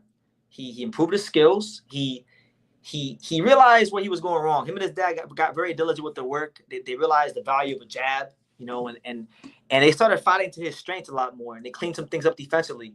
And what has he done since the Janelson Figueroa fight? It's been a trail of dead bodies. He's been one of the most vicious and most entertaining fighters in the sport. So he has earned his hype. He has earned his place in the sport. He has earned the right to be in a big fight like with Devin Haney. And if he continues to show that he's the goods, he's on a whole different trajectory, you know. So that's why I like him, because for the first time in a while, there's an American fighter where it doesn't feel like they're being manufactured. It doesn't feel like they're trying to be like Floyd or trying to be this star. No, they're just being themselves, you know, and I like that. And the Normans are regular people. Like, they don't treat anybody differently. They treat everybody with respect and class, and they're easy to root for. So I'm rooting for them, you know. That's what I'm saying, man. Like, the Benavidez ain't fought nowhere like in a way. He ain't fought no one with the foot speed of the monster. He ain't ready for the, because if you guys remember, I was on the Boxing Voice like, what was it, 3 years ago, and Ness used to call Inoue the fake monster, and he used to call Benavidez the real monster. So shit, weight classes don't matter anymore. Let's see who the real monster is. I want Inoue versus Benavidez next, and I want Inoue versus Benavidez at the Tokyo Dome, you know, with 50,000 people. That's what I want to see. So Turkey, Mr. Honda, Ohashi, Samson, put that shit together, you know. Y'all got Inoue by KO. Yeah, because Inoue is supposed to run the featherweight, right? He's supposed to knock everybody out of featherweight. He's supposed to knock everybody at 130. So fuck it. Go all the way up to light heavyweight. Oh, man. Anyway, guys, let me see. Are those my talking points for Paul versus Tank? Yes, they are. I have no more to say about Paul versus Tank. If you guys want to talk about Paul versus Tank, talk about it in the comments. Super chat a comment. But there's other topics. I still got like what? How many talking points do I got left? I got. Let's see. I got Norman. I got that. I got that. I got like four. Listen, I got like 4 more things to go through. So, like I told you guys, this is probably gonna be a 3-hour show. Because I had a lot to say about that fight and some things to get off my chest to flesh out a little bit. And now that they've been fleshed out, let's get on to other things in boxing. Anyway, so yeah, I mentioned Brian Norman Jr. Let's talk about him because it's not all bad. Boxing's not all bad. You know, there are some good things about boxing. I try to focus on the good things in boxing because there's always so much negative. There's always so many negative things in the world to focus on. So I try to always focus on the positive. So yeah, for every Tank and Shakur, or for every Tank and Boots thing that we get mad about, or Ryan Garcia, you know, you do have fighters in America that are doing things the right way, the honest way, the old school way. You have your guys like Brian Norman Jr. You have your guys like Angelo Leo. You know, those are fighters that are vicious fighters, real deal. They don't do a whole lot of talking. Well, the Normans do talk a little bit, but I'm saying they don't do a whole lot of bloviating. And when you get in that ring with them, you know you're not getting cheated as a boxer fan. You know you're getting an honest fight. So that's why I'm behind them, because I feel like when it comes to boxing in America, those are the 2 fighters that are doing the best of representing around the world what it means to be an American fighter. So with that being said, let's talk about Brian Norman Jr. because it was reported today by the fine folks at Top Rank Incorporated that Brian Norman Jr. has went ahead and signed an extension with Top Rank. So that being said, I look at this as a success story because when you're truly successful as a fighter, you know, your career is going to go through ebbs and flows. And it's not about adversity. It's not about failures. It's not about struggles. It's all about how you respond to the adversity and how you respond to the struggles. So did I start off as a massive fan of Brian Norman Jr.? No, I did not. I thought Brian Norman Jr. was not what was advertised at first. You know, I was hard. If you go back and you watch those, I was hard on Brian Norman Jr. You know, I thought originally I was hard on Brian Norman Jr. for turning down what I thought was a good fight for him with Jaron Ennis, right? But then time has a way of revealing things. Time has a way of revealing things and exposing things that sometimes you can't see in that moment. So I've had to go ahead and humble myself. And I've told Brian Norman Sr. myself, man to man, face to face, and on YouTube, that, hey, I was wrong. I was wrong. I had you guys all wrong at first. And you guys have proved me wrong. And I'm looking forward to you guys hopefully continuing to prove others wrong and be one of the flagship fighters of boxing. So this is a guy that was 1 fight away from getting cut by Top Rank. And when his back was against the wall against Santion, who, by the way, people want to say Santion was nobody. Santion was 32-0. I know from talking to a lot of the matchmakers at Top Rank, especially Brad Goodman. I know from talking to Brad Goodman at Top Rank that Giovanni Santion was a guy that the matchmakers and the staff at Top Rank were pegging behind closed doors as the future of the welterweight division. You guys may not know that. You guys made that downplay, but I'm telling you guys, not what I think, what I know from talking to the staff at Top Rank. They were pegging him behind closed doors as the future of the welterweight division in the post-Crawford Spence era. And guess what? Brian Norman Jr. went in there and he beat the brakes off Santion. And he didn't just beat him up. He beat him up in such a memorable fashion where not only was I excited, I was excited to see him fight again. you know, and it's very hard. That's very hard to do with me and most boxing fans. He became somebody that we had to care about because he forced us to care. He got out of the ring and he forced us to care, you know? So to me, I look at this as a success story because now, because he's proven himself on 3 different occasions in his last 3 fights, Top Rank has said, you know what? We're going to go ahead, Brian Norman Jr. We love what you bring into the game. We're going to invest in you. We're going to believe in you. We're going to have you fight on our platform. And this is what Bob Arum Jr. said. He said, following, and I quote, Brian Norman Jr. looks to me to be a future pound-for-pound great. His improvement over the last couple of years has been enormous, but that will be eclipsed by what is to come. We are so pleased that he is elected to re-sign with Top Rank Boxing. So there you go. I'm happy for him because, again, this is someone that's earned his spot at the table of big-time boxing. This is someone that I have an immense amount of respect for with Brian Norman Jr. because he's doing things the honest way. And if you guys go back, I would highly encourage any and everybody to go back and watch my interview with Brian Norman Jr. in Japan. Because I was there. I went to Ohashi Gym multiple times, and I saw him prepare for Jin Tazaki before he got the knockout of the year. And I want you guys to go look at what he was saying in that interview. He was saying, look, you know, a big reason why boxing is where it's at today is because these fighters don't want to, you know, step to the plate, and they don't want to follow the footsteps of a guy like Sugar Ray Leonard or the greats. But we're trying to not just, you know, follow those guys' footsteps, but we're trying to be superstars around the world and bring boxing back to the essence of what it used to be. So when people ask me, say, BT, why do you like Brian Norman Jr. so much? It's because at this present moment, the way he carries himself like a fighter who cares about bringing boxing back to the essence of what it used to be, right? He had a great interview recently, right? Brian Norman had a great interview recently with my main man, Coach Malachi Williams. Shout out to Malachi Williams, who does great work. Make sure you guys go subscribe to Coach Malachi Williams, True Media Today. Good guy, you know, great work, consistent. You know, one of the only channels I listen to on YouTube. He did a great interview with Brian Norman Jr. at their gym in Atlanta, and Brian Norman Jr. said something. He says something very, very, very amazing. Not just about boxing, but about life. He said, look, you know, a lot of these fighters are trying to be like Floyd, flashy and flamboyant. They're trying to, you know, just flex on the gram all the time. Like, look at this money. Look at my clothes. Look at my cars. Look at this. But Brian Norman Jr. said, you know what? I don't fight to be that. I fight for the common man. I fight for the blue collar people. I fight for the everyday people. You know, the people that really got to go to work every day and get it out the mud. That's who he fights for.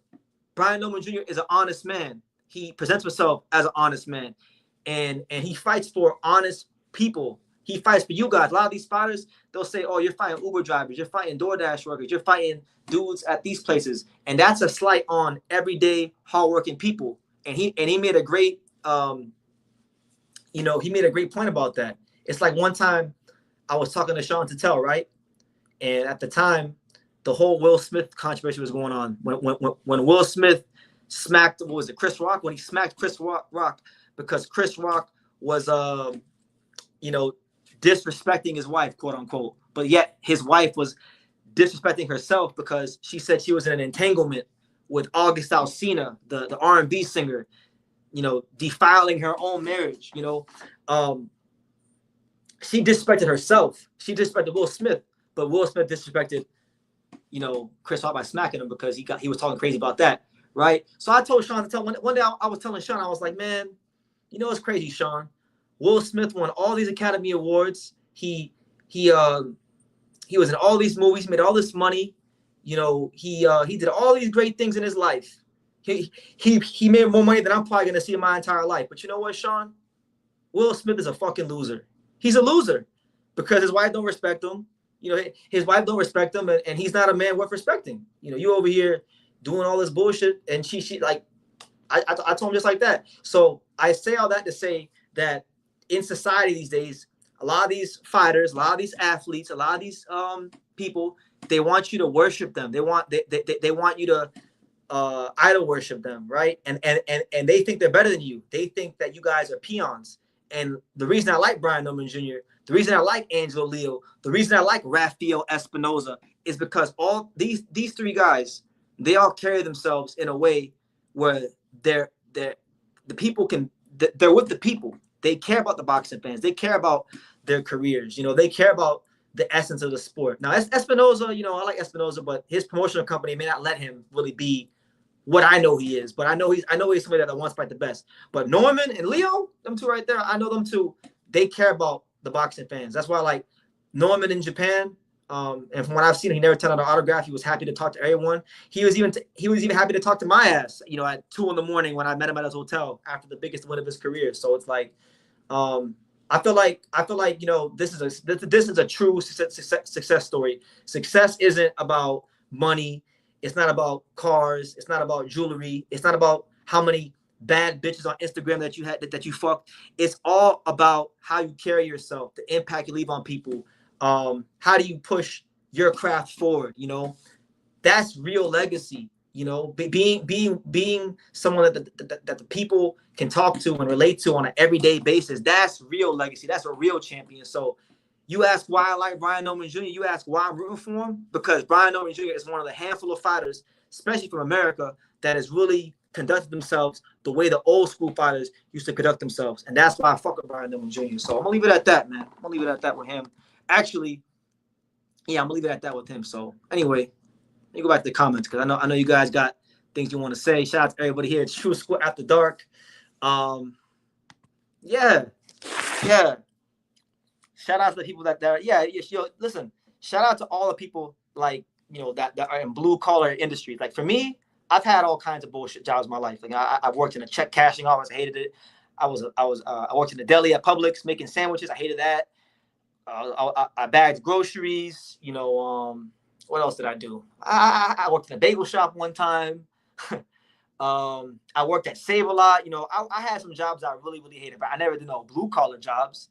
So people, the welders, the construction workers, the people that really, really do hard work, teachers, these are people that deserve the respect. And I feel like in society, particularly with my generation and on down, people like to shit on, you know, the everyday working man. And it's like, nah, those are people that deserve the most respect. So have some fucking respect, you know? Anyway, I'm really on one tonight, guys. I'm really on one tonight. Whoever wins Haney versus Norman fight should be in the top 10 pound for pound. I agree. I can't hate fighters that are stepping up to the plate, you know, and both those guys have shown to be that, you know. An extension with Top Rank, is that a good thing? I think I'm optimistic. I think it'll turn out to be a good thing because you gotta look at it, right? Top Rank now, as of right now, they haven't announced any sort of TV deal. I think by the end of the year, they're gonna find their footing. They're gonna find a TV deal, and they're gonna make, just as long as Brian Norman Jr. keeps getting knockouts and being in great fights, they're gonna do right by him. That is gonna be one of their franchise fighters. I'll put it to y'all like this: if he knocks out Devin Haney, like a lot of us think he will, I think his next fight will be a homecoming fight in Atlanta, right? And I think Atlanta has a lot of potential as a boxing market. It would really get behind someone like Brian Norman Jr. You know, someone who's a homegrown talent, you know, who talks like he's from Atlanta and is a great personality for the sport. So I think it'll turn into a good thing. But you know, who knows? I do have some skepticism, but to me it's a success story because of the fact that they were gonna cut him. They were gonna give him that pink slip if he didn't beat Santion. Norman become one of my favorite fighters now. Wow, how life is. I was betting on Santion going into that fight, and now Norman is one of my guys. That's what I'm saying. That's what I'm saying. Like, this is a guy that, you know, had a lot of hype when he was signed, didn't perform well in the fights that he was on TV for, and then because he started kicking ass and taking names and doing it in a vicious and memorable fashion, time and time again, people are now starting to get behind him. And on top of that, he's conducted himself like a real champion. You know, you want to fight in Japan? We'll go to Japan. You want to fight in Saudi? We'll go to Saudi, you know? And he's showing you guys a lot of skills. He's doing things. He's speaking to a lot of truths in boxing and beyond boxing that I really, really am happy to hear fighters speak about. Because a lot of these fighters, they just want to flex. They just want to be bootleg Floyds. And you're not Floyd. Be yourself. Be your damn self. It pays. In this world, the best thing you could be is yourself. And be authentic, you know, and people can't do that. So that's why I like Norman.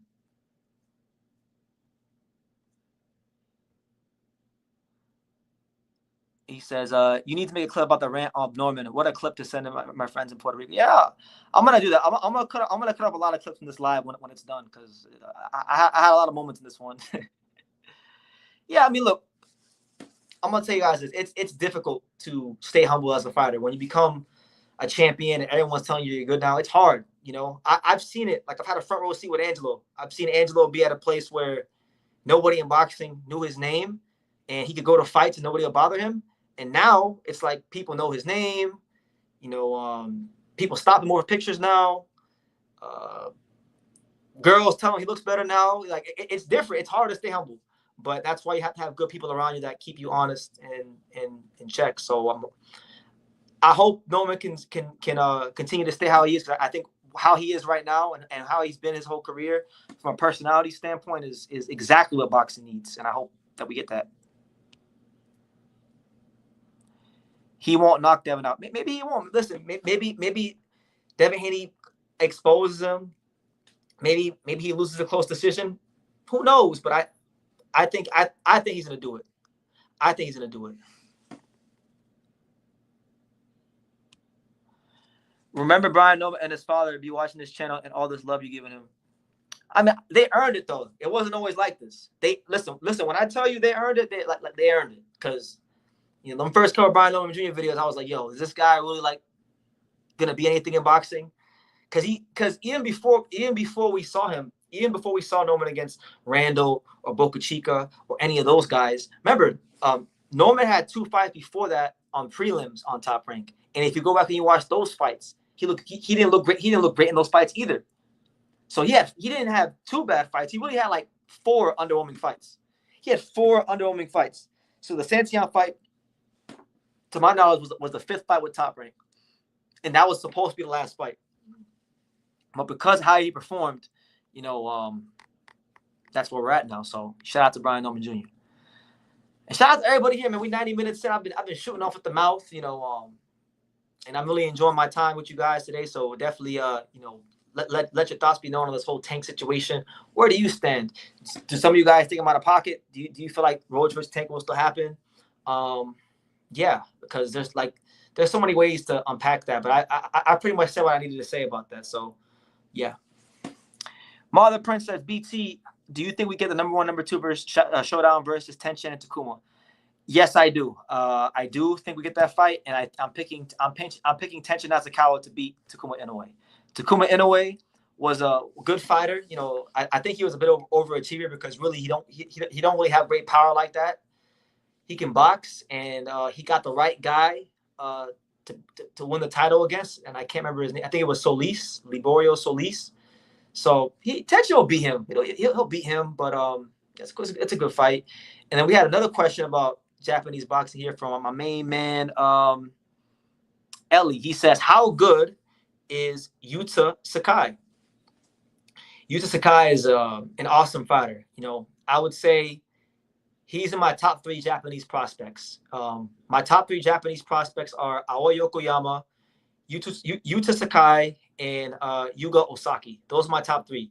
There's other great young fighters from Japan like Reita Tsutsumi and guys like that. But for my money, those are the top 3 that I think will do the best in boxing. So really good southpaw. I think he'll win a world title in a couple weight classes. Just gotta, you know, continue to sharpen the blade, and he's better defensively than a lot of fighters in Japan right now, but still got room to grow. Norman's dad seemed to be a true OG and old school dad of boxing. He deserves a lot of credit as a father for his job.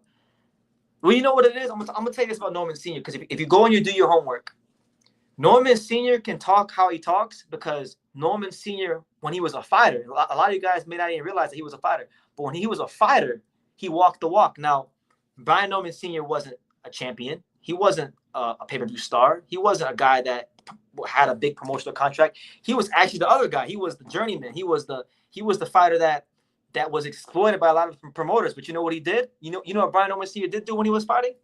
Yeah, I'm gonna show you guys. I'm gonna show you guys because some of y'all may not know.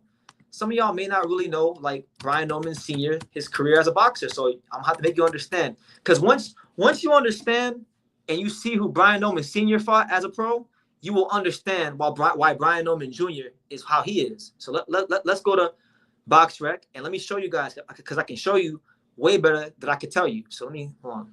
Lead out this banner right quick. So yeah. All right. So look, this is Brian Norman Sr.'s box rec, right? So look, that's not a pretty record. He was 18-11. He stopped 5 guys and he got knocked out 6 times. So was he a world champion? No. Was he close? No. But one thing about it, when you go and you look at that resume, he fought some guys that you guys, the boxing fans, will know. Look who he fought here. You know this name. He fought Jean Pascal when Jean Pascal was undefeated in his prime. He fought an undefeated Jean Pascal. And we know what Jean Pascal went on to do. We know what Pascal went on to do. We know that he had tested positive for steroids too, in his career, but that's neither here nor there. But yeah, look at Pascal's career, right? So Pascal, as a prospect, he fought Brian Norman Jr. right here in 2007, and then 2 fights later, he fought Carl Froch. So he fought Pascal at his best.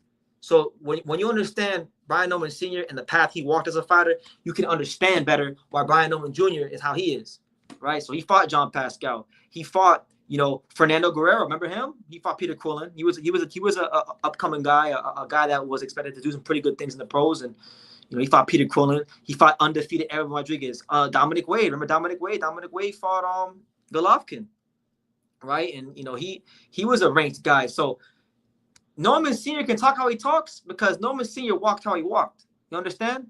So I'm gonna leave it at that. I'll leave it at that for you guys. Norman Sr. said in one interview about getting hurt and dropped, it goes from having heart and getting back up to not having the fight in you anymore. And he knows because he's fought. Exactly. Listen, there's certain things you're not going to know unless you fought on that top level. Like, you can study boxing as much as you want. Like, there's certain things, I didn't fight, but I'm saying there's certain things I've learned about boxing from walking to the ring with Angelo Leo.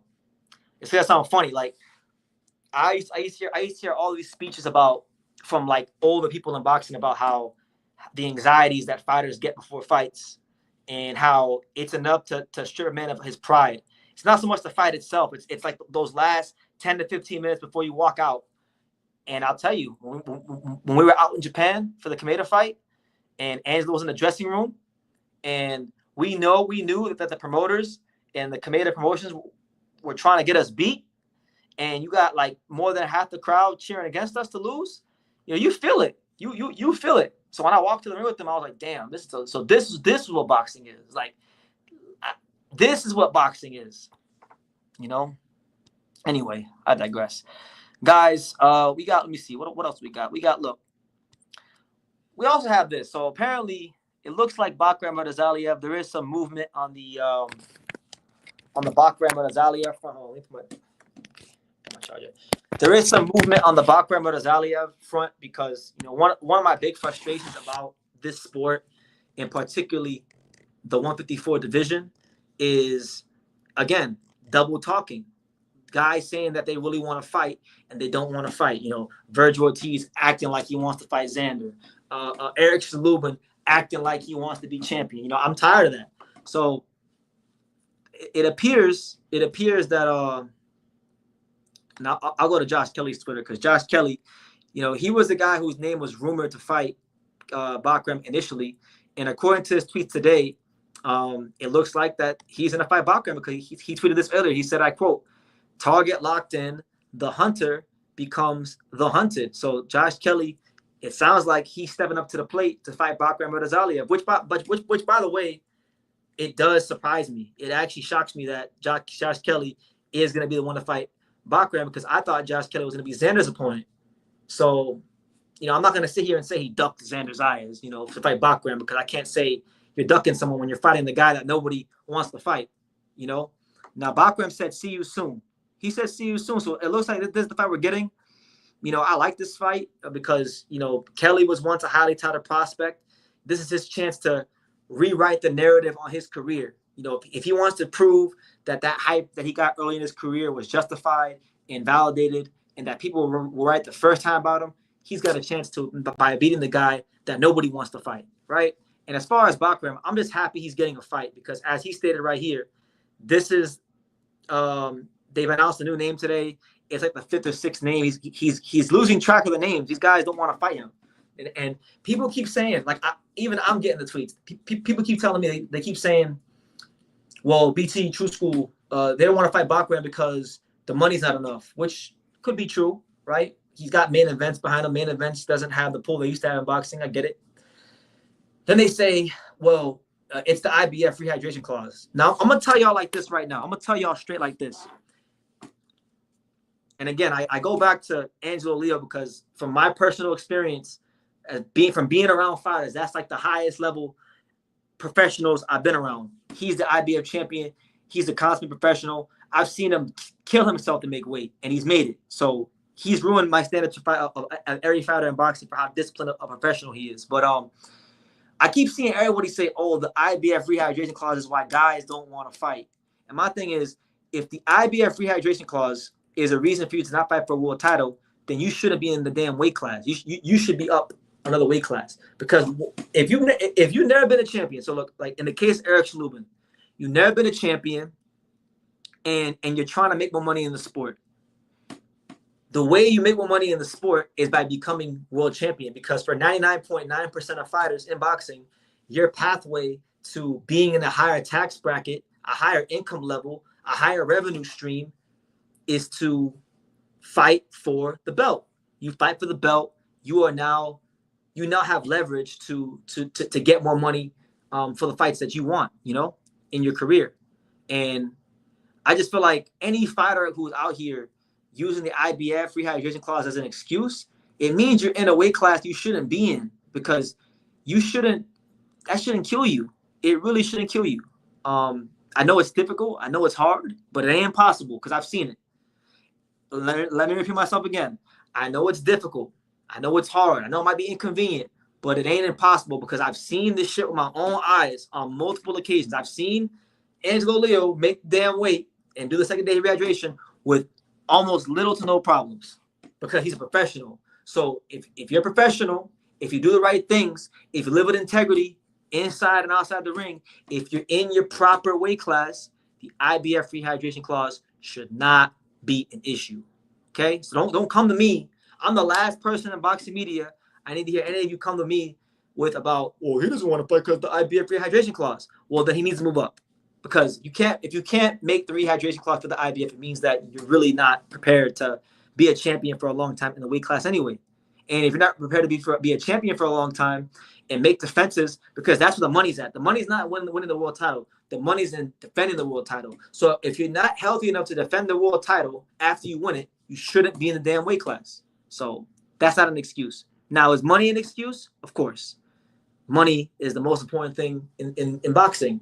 It's really like the most important thing, one of the most important things in life, because without it, you can't live. You can't take your kids to the amusement park. You can't, go to the grocery store. We all need money to live. I get all that. But if you're someone like Lubin who hasn't won a world title, if you're someone like that is trying to get to a higher tax bracket in boxing, you don't got no leg to stand on that excuse of the IBF. So I hope this fight happens. I want to see how good Bachram is, because really and truthfully, we don't know how good Bachram is. You got to remember what Bachram was a guy that he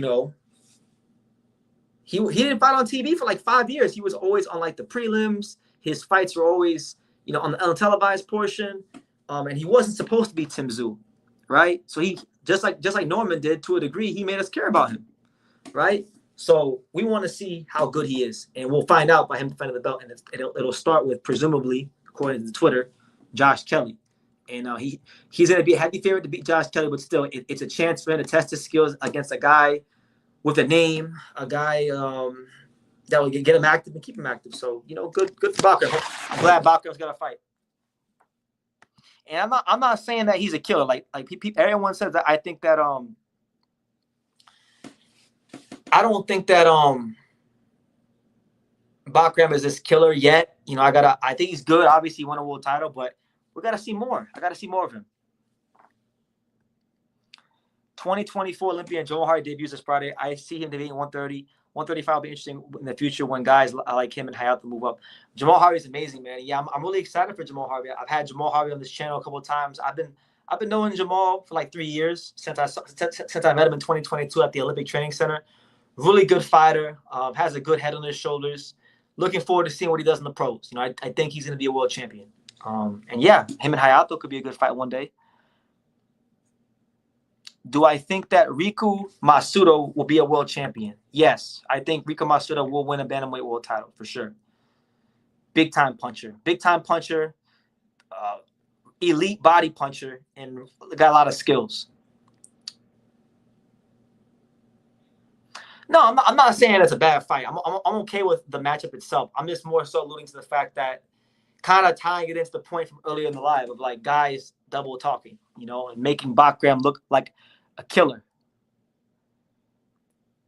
Hitchens is big as fuck, pause, for 140. And I haven't seen it complain about the IBF clause. I feel like true champions and pros don't have issues with it, like you said. Well, he was complaining about it when Subaru Matias had the IBF title. Now once Matias lost the belt, now it's okay. But when Matias had the belt, all he could talk about was the IBF. IBF this, IBF that.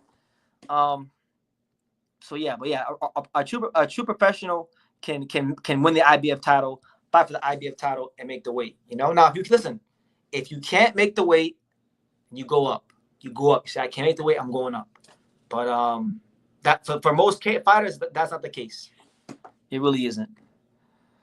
So yeah, we'll see if it gets done. Now look, in other news, guys. In other news, we have the Canelo versus Crawford prelims have in fact been announced, and there's a couple really intriguing fights that were announced on that card. So we're gonna go to screen share and talk about that because there's two of them. There's two of them in particular that I'm really excited about. Now, obviously, you got your main event between Sergey Bohachuk and Brandon Adams, and then that co-main event for the prelims is the fight. The fight itself isn't like the greatest thing. It's more so the story. Like Ivan Ditchko, top Olympian, a guy that I'm very familiar with because early in his career, he used to fight a lot in South Florida against overmatched competition. Had a bunch of bad management. 6'9", athletic, can really punch. I believe he won a bronze medal in the 2012 Olympics. So he had pedigree, and there was a lot of high hopes for Ditchko. He's been in the Tyson Fury camp before, so I'm just happy to see Ditchko in a fight, like a notable fight. But let's break down this prelims for a second because, first and foremost, you got the rematch of the greatest fight in the history of Ring City, USA, between Sergey Bohachuk and Brandon Adams. And it was a fight where at the time, Bohachuk was knocking everybody out. He had at that time he had a 100% knockout ratio, and he was winning that fight. Like he was up on all the cards by a very good margin. He was in control until he wasn't, and then Brandon Adams caught him, hurt him, and then he stopped him. And it's crazy because Bohachuk's career has steadily improved since then. He had won like 5 or 6 fights. Then he fought Virgil, got screwed against Virgil. Right. Then he fought Michael Fox in a fight where a lot of people thought Michael Fox got screwed and maybe he should have lost. And Bohachuk should have lost.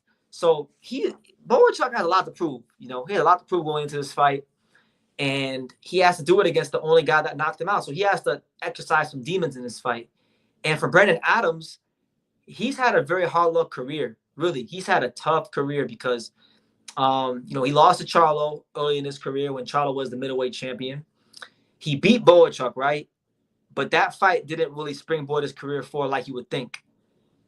He beat Bohachuk and we never heard from him again. Now, I have my theories as to why. Personally, I think he was locked into a very, very terrible contract with All-Star Boxing and Tutu Sabala and them. But that's neither here nor there. Bad contract, bad business, screwed over his career. And he was on the shelf for a long time. We didn't see from Brandon Adams. We didn't hear from Brandon Adams. He wasn't visible, right? But then he came back. He came back from the doldrums, and then he fought on the OTX Overtime Boxing Series. He got all the way to the final, and then he lost a very close fight to the Greek fighter, Andre Katsurakis, who really, if we're talking about the top contenders and underrated fighters, 154, I think Andre Katsurakis is actually pretty good. So there's no shame in that loss, and a lot of people felt he won that fight. So I feel like both these fighters got a lot to prove. They both got history with each other, and I think that the winner of this fight is going to put themselves in position for a world title. And stylistically, it's a really interesting fight because you have Sergey Bohachuk, who is, he has that upright Ukrainian style, but then he also likes to get on the inside and mix it up. like a Mexican fighter. You know, he's got a lot of Mexican influence in his style because of all the sparring he's done over the years in California. You know, in Big Bear, the trainers he's had, like he's trained with Manny Robles. He's trained with I believe Abel Sanchez as well. So it's got a lot of different elements to his style, and his conditioning is supremely elite. So he's a tough out for anybody. But again, he's gonna have to exercise some demons here. And I think with Brandon Adams, I think this is a great chance for him to really put himself back on the map against the guy that he originally put himself on the map against. Because most of the time when you lose in boxing, you don't get an opportunity like this. So he's getting an opportunity on a big stage. He's got to capitalize on it. I'm really, really excited for that fight. And then Ditchko, man, he's fighting Jermaine Franklin. Now, the timing of this is very intriguing because now I'm kind of curious to see who Moses Itama's going to fight, because Moses Itama and his team were saying they wanted to fight Jermaine Franklin because they felt that Jermaine Franklin was a fighter that could give them rounds, that was a competent professional. But Franklin's busy. Franklin's got a tall task with Ivan Ditchko that he's got to go ahead and deal with. So I like this fight a lot because of the fact that Franklin gets his chance to maybe push his career forward. And Ditchko, oh my God, I'm gonna tell you guys a story. I used to see Ivan Ditchko all the time back in like 2018, 2019, 2020, 2021. I used to see him a lot because he was training in South Florida at the Heavyweight Factory. But he had management problems. His managers, Elvis and Zia Aliev, who I believe he's still managed by. He might still be managed by those guys. But there were some problems management-wise. He couldn't get fights. There wasn't money really being pumped into his career like that to get him forward. And I guess now with TKO Boxing entering the fold, they've went ahead and signed him and are giving him a chance. So look, guys, Turkey's not all bad. Dana White's not all bad. For some fighters, TKO Boxing is going to be a saving grace. And a guy like Ditchko, who doesn't really bring a lot of money to the table in terms of fighting him, who's also really good, who also could ruin the plans of a lot of fighters with a lot of money pumped into their careers, he's now getting a chance to shine on a big platform and have a legitimate boxing career. So good for him. I think TKO Boxing is going to serve well for guys like Ditchko. And objectively speaking, it's not a bad heavyweight fight. Franklin is durable. He's tough. He knows how to fight. He's been in there with guys like Joshua and Dillian White, and he ain't no punk. Like, he knows how to fight. And it's Ditchko. If Ditchko wins this fight, I think you can now start talking about Ditchko fighting guys like, maybe we can talk about Ditchko versus Hergovich, or Ditchko versus Parker, or Ditchko against Ajit Caballero. I feel like, or Ditchko versus Jalolov. Like, he will now be able to fight those kind of guys because he beat a guy of this caliber. So it's really, really good. And then, you got Reito Sutsumi. He's taking on Javier Martinez. That's a good fight. I'm not going to say the names, but I know some fighters that were offered to Reito Sutsumi that I would have loved to have seen those fighters fight him, but, the fights didn't happen for whatever reason. You got Steve Nelson on the undercard. He's taking on a Cuban guy. So Steve Nelson, trying to get himself a win after losing to Pacheco. And then you got the Mexican Olympian, the next golden boy of Mexican boxing. You got Marco Verde. So, it's people who don't know boxing, they'll say, oh, this is a terrible prelims. I like it. I think those two fights, Bohachuk and Adams, Ditchko and Franklin, you can't really complain, and I think if Ditchko performs to the level that he's capable of against a guy like Franklin, a lot of people are going to start bandwagoning Ditchko. Mark my words, guys, because that dude is big. He's like 6'8" or 6'9". He can move really well, and he can really, really punch. So yeah, he's dangerous. The guy's dangerous, just dangerous fighter, and I'm hoping that he goes and he makes the most of his opportunity. And on top of that, I know Ditchko has a good coach because I know his coach. His coach is Tom Yankello, the former trainer at Paul Spadafora, who I'm supposed to get here on the channel soon. So that's what it is.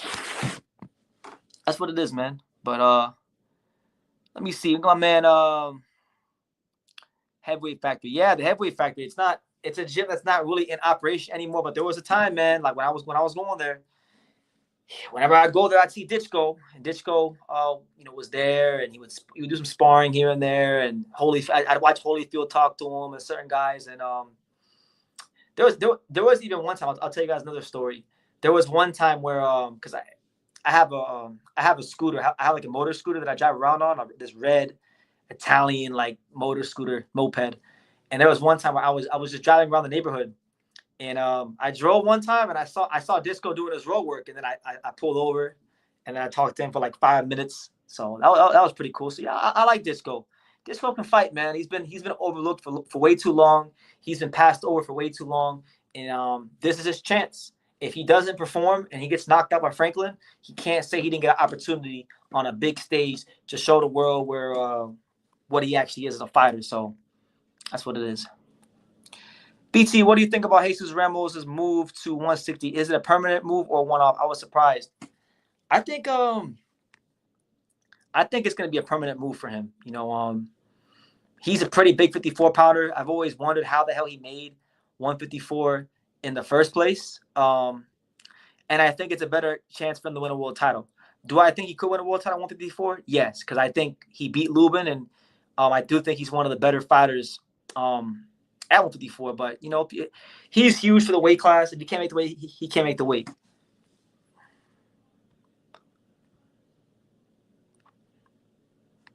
Let me see. He said, you seen Disco on Pro Box. He's legit. No, he's really, really good, man. He's really, really good. He has been able to get the opposition or proper movement with his career.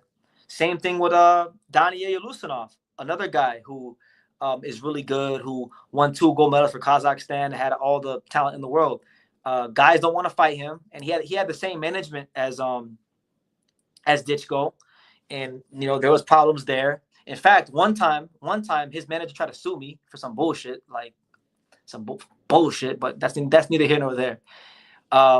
They both have the same manager that stagnated their career, and you know, now they both get a chance to, you know, push their career forward, and they're getting a chance off the strength of TKO boxing and Dana White's entry to the sport. So look, I don't think TKO boxing in Turkey is bad for everybody. I just think it's bad for the majority of boxing. But there are fighters that are getting a chance to have a legitimate career. So it is good for some fighters. You know, not everything's all bad.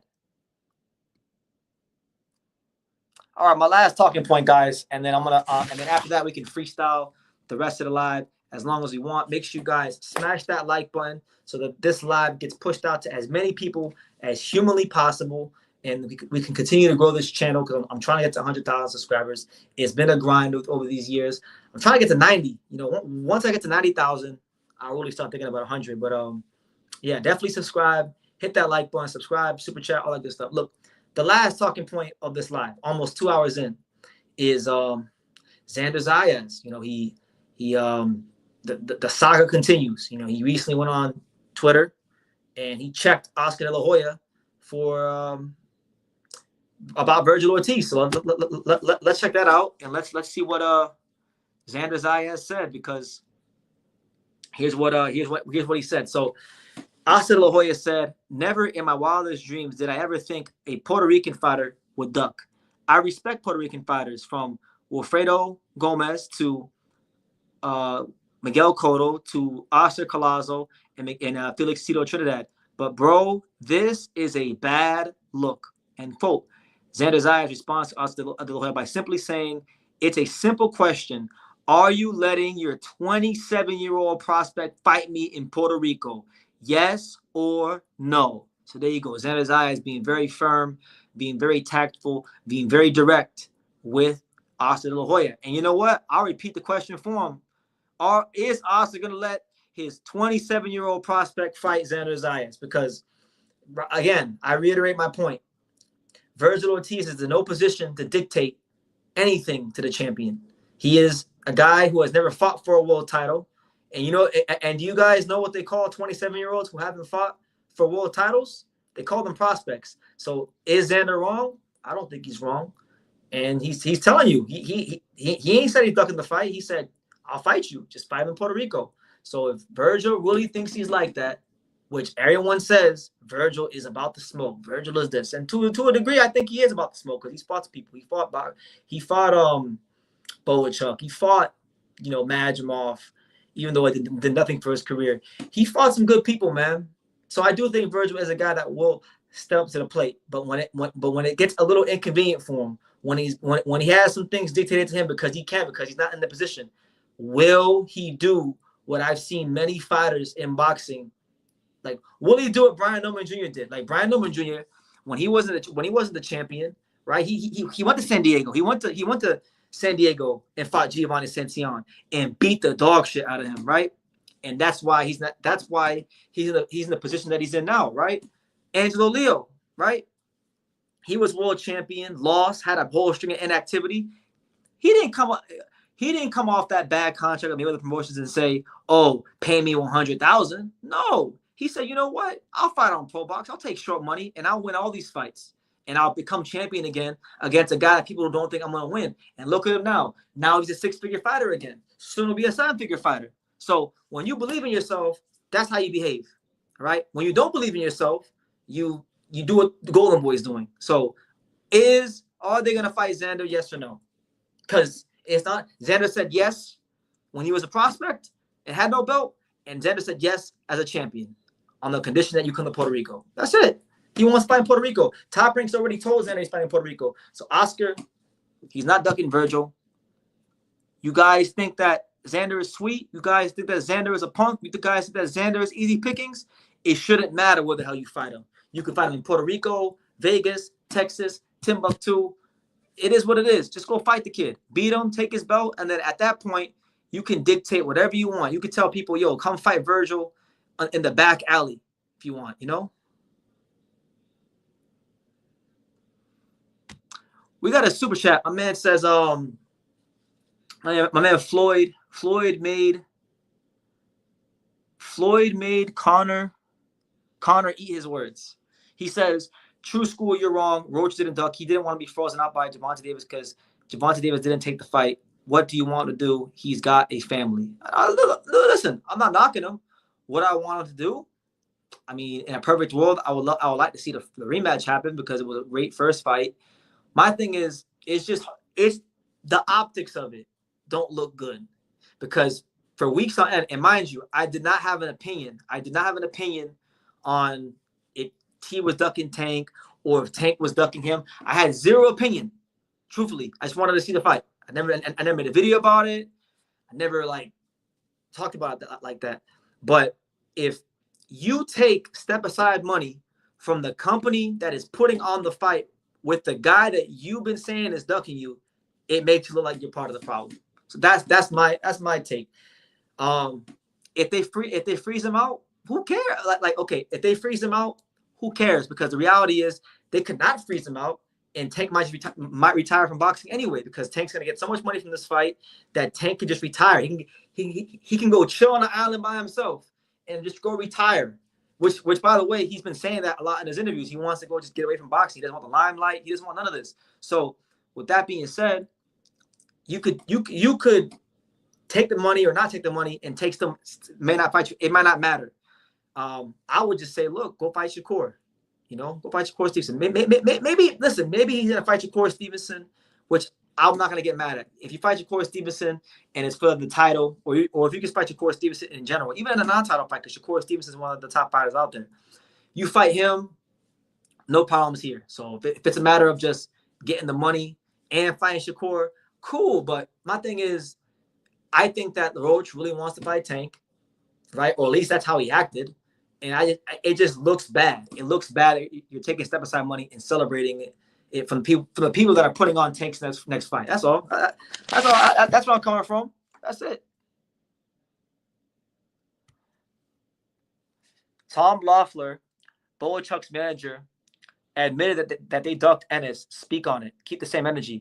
Well, I didn't see that. If you can point me in the direction of where he said that, I will go look it up right now on Twitter.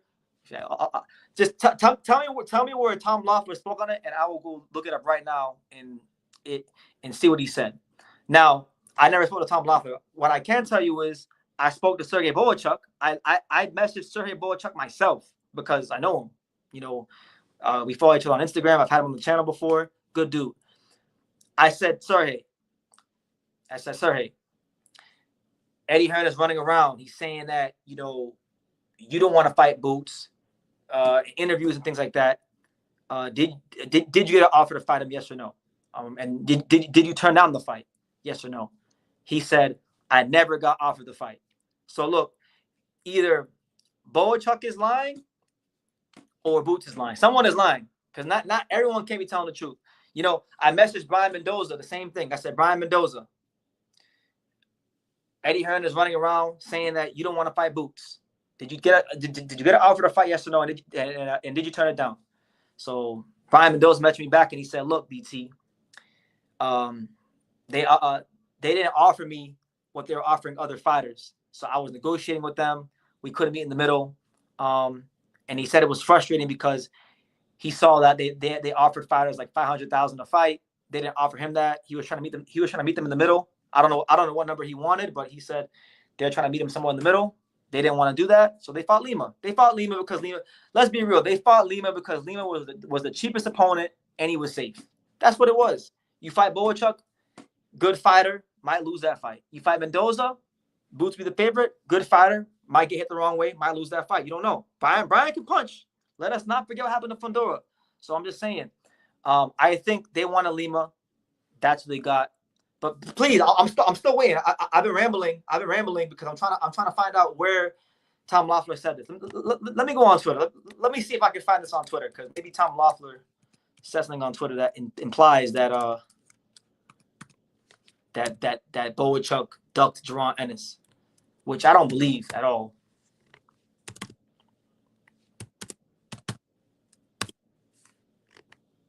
Oh, where's it? TOMF. There you are. Okay, Tom Loeffler. Let's see.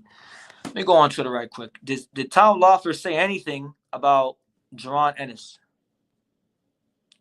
And if you know a video, if you know anything about where I can find where he spoke on this, please let me know. I'm trying to figure it out. I want to see where he said this.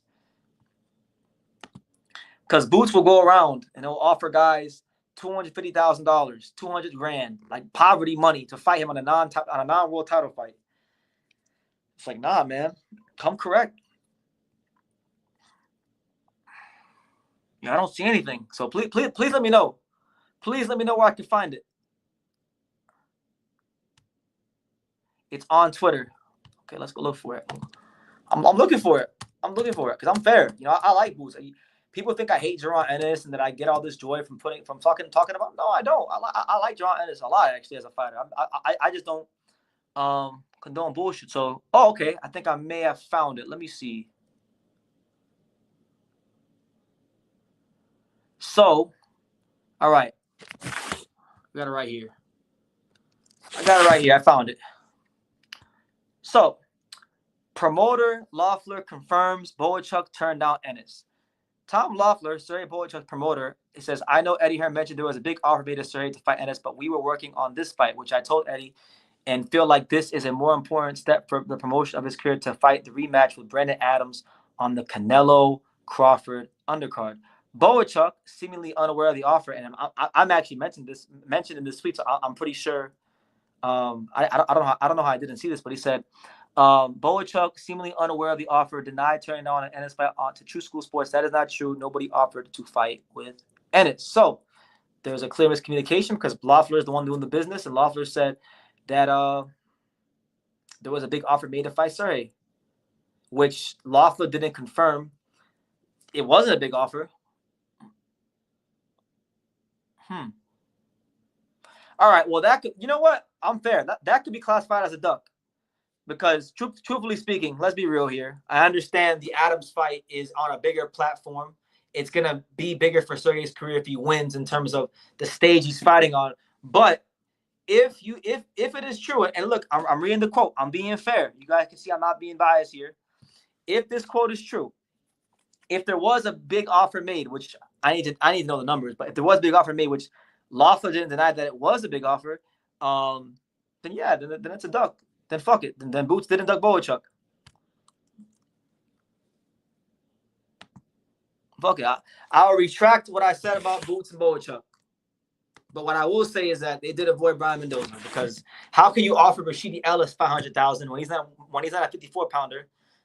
But Mendoza would have taken the fight. Give him like $300,000, he would have taken it. So yes, Bohachuk is not fighting Boots, but he's fighting Brandon Adams on the Canelo card. So, you know, You can say that to Duck. I'm not gonna get mad at you if you say that to Duck. Thank you for bringing it to the light. I don't know. I honestly did not know how I didn't see this tweet because I mentioned in the tweet, but it is what it is. Shout out to you, champ. Lima was a. That's what I think. Like that's what I think. Based on what I know, talking to Bohachuk, talking to Mendoza, seeing the available opponents, seeing what they offered Rashidi Ellis, I think it was like anything in boxing and anything else in life, a financial decision. It's a decision where they're trying to fight the guy that will cost them the least amount of money that's ranked and get Boots a win to keep the Boots gravy train rolling. So, yeah. And Bohachuk, low-key, he did lose to Mike Cal. It's very likely that he did get – a lot of people thought he lost to Mike Cal Fox. So, listen, he's been up and down. And I'm supposed to talk to Bohachuk soon. He said that we're supposed to do an interview soon. So, whenever I talk to him, I will be asking him about the Jaron Ennis situation and what's going on, and I'll be putting that out there. So, yeah. BT, I believe the undercard will also have Yoeli Hernandez versus Marquise Taylor and Kurt Scobie as well. Good fights. Yoeli Hernandez is one of the top middleweight contenders. If he's fighting Marquise Taylor, that's a good fight. Marquise Taylor, he's been trying to get opportunities. I know he fought on that Ring Magazine. What was it? The Ring Magazine sparring club thing where the guys are sparring for free and beating the shit out of each other for Turkey's entertainment and a chance to get on the Riyadh season card. So I guess in his case, it paid off because if what you're saying is true, then he's in a fight on the undercard. So good for him. It paid off. BT, supposedly Oscar De La Hoya offered a contract to Zayas to face Virgil, but if Zayas didn't love the offer, why don't Top Rank counter offer to Oscar De La Hoya? Maybe they have. I don't know. I tried to reach out to Xander's manager, Peter Khan, because I know him pretty well. I texted him a couple days ago. He hasn't got back to me, so I don't know. I'm trying to figure out what's really going on behind the scenes. We'll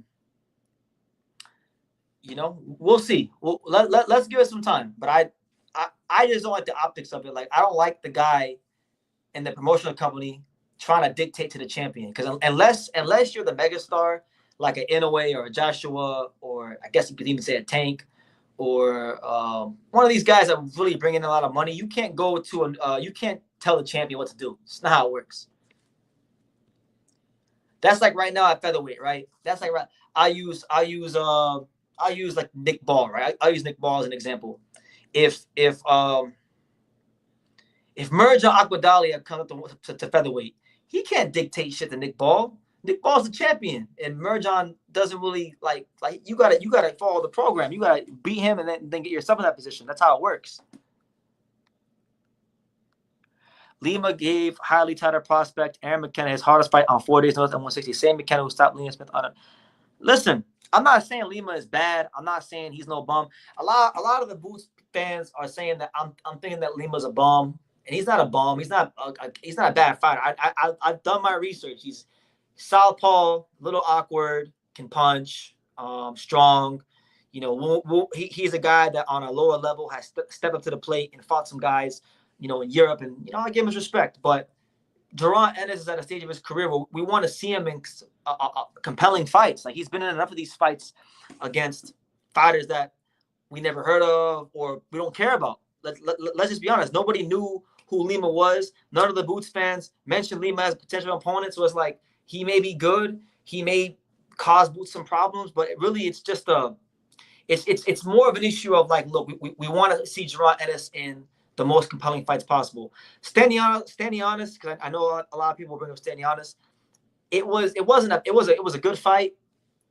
We settled for it, but it wasn't the fight of the division. It wasn't Norman. It wasn't that fight. So it's just to a stage where we want to see Boots in there with a name, like someone that's name is really buzzing right now and is a top guy in the division, and we're not getting that. So that's why it's an issue, But again, I'm mad at Boots. I think his fight is what it's not. I don't like the fight, but these guys at 54 are not like nobody's fighting Bakram. Xander just became champion.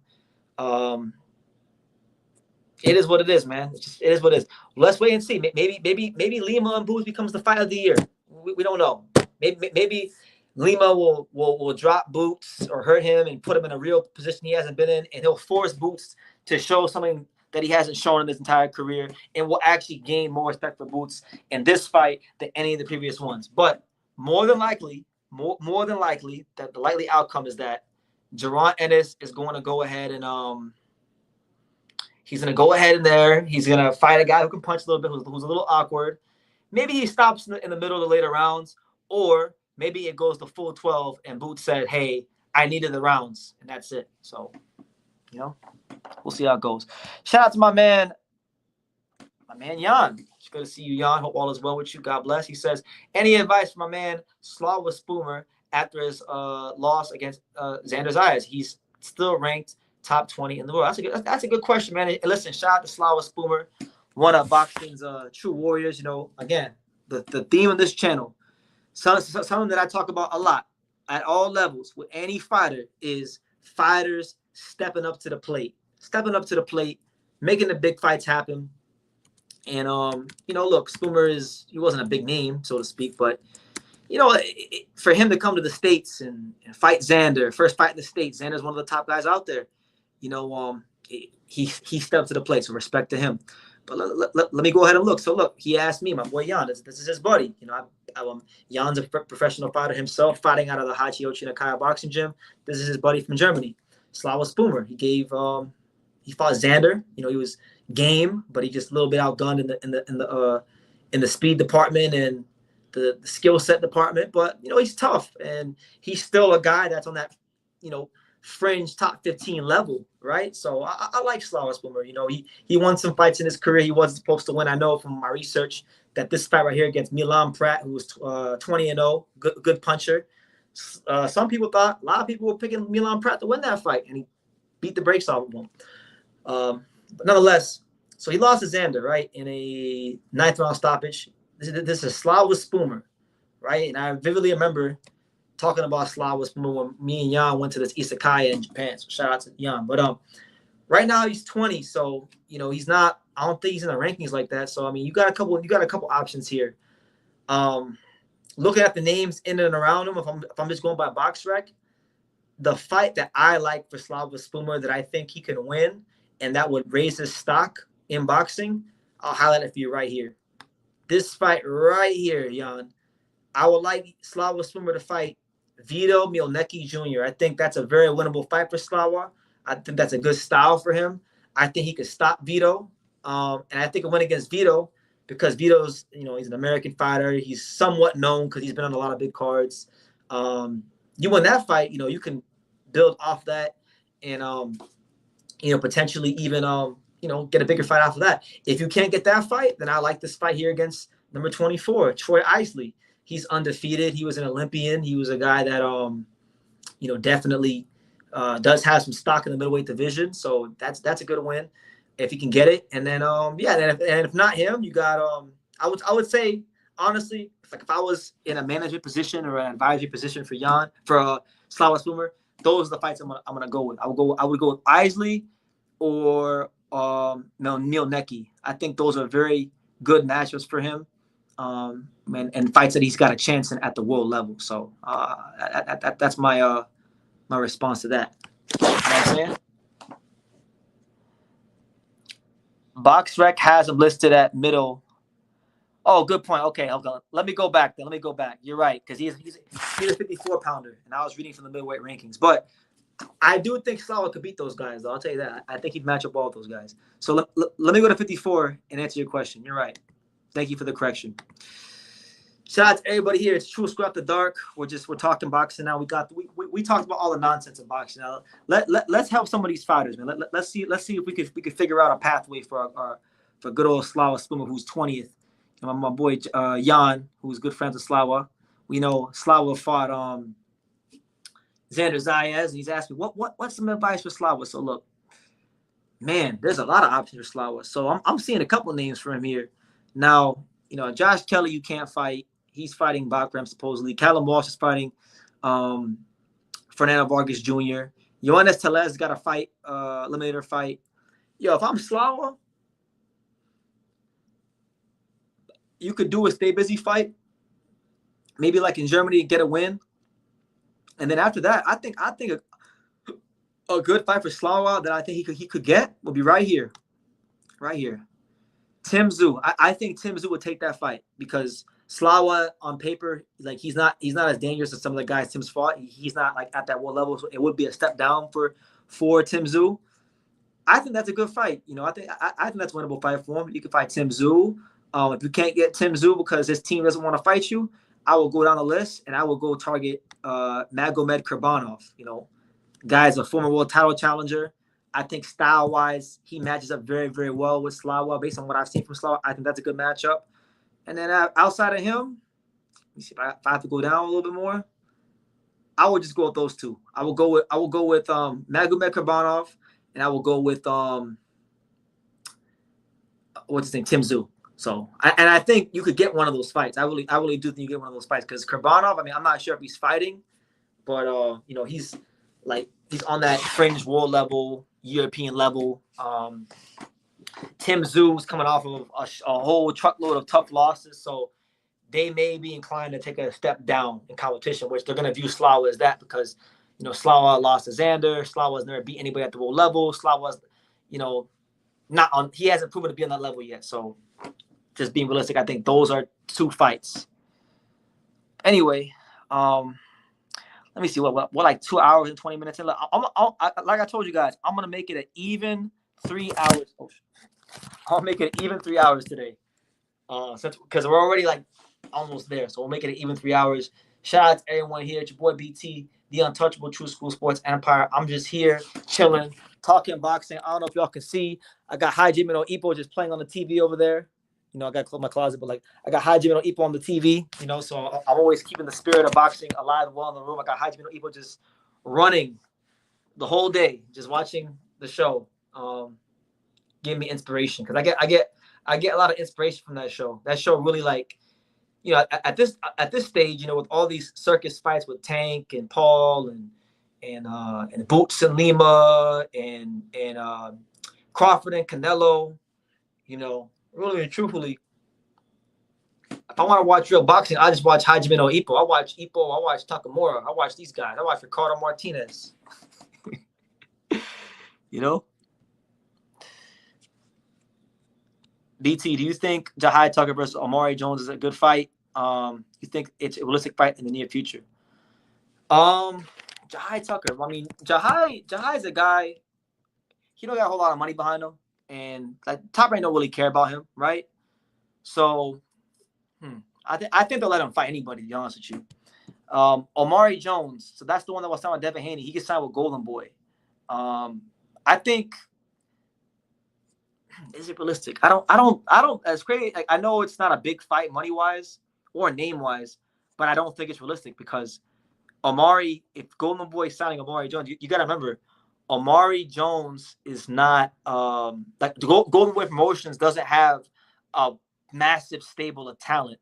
So anybody that they sign, they're gonna try to keep them unbeaten as long as possible. So I don't think it happens like next or even the fight after that. I think Golden Boy signed Omari Jones. They're gonna give him a couple fights where he can win and, you know, build him up a little bit, you know. But it's a good fight. I would say maybe like a year from now it could happen. The Dempsey, yeah, man. Ippo Makanouchi. Ippo Makanouchi, my boy, the best. Pound for pound number one. Ippo versus Baki.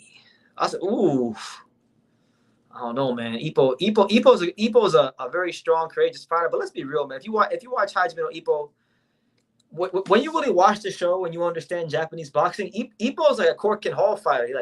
He's one of these guys. Like he's like one of these fighters that is a very exciting fighter on the Japanese level. But he ain't no well-known fighter. He's a domestic Japanese champion. That's an exciting Corkin Hall fights with a lot of heart. So I don't know, man. I think Baki might get him, but you know, Ippo ain't no punk, you know.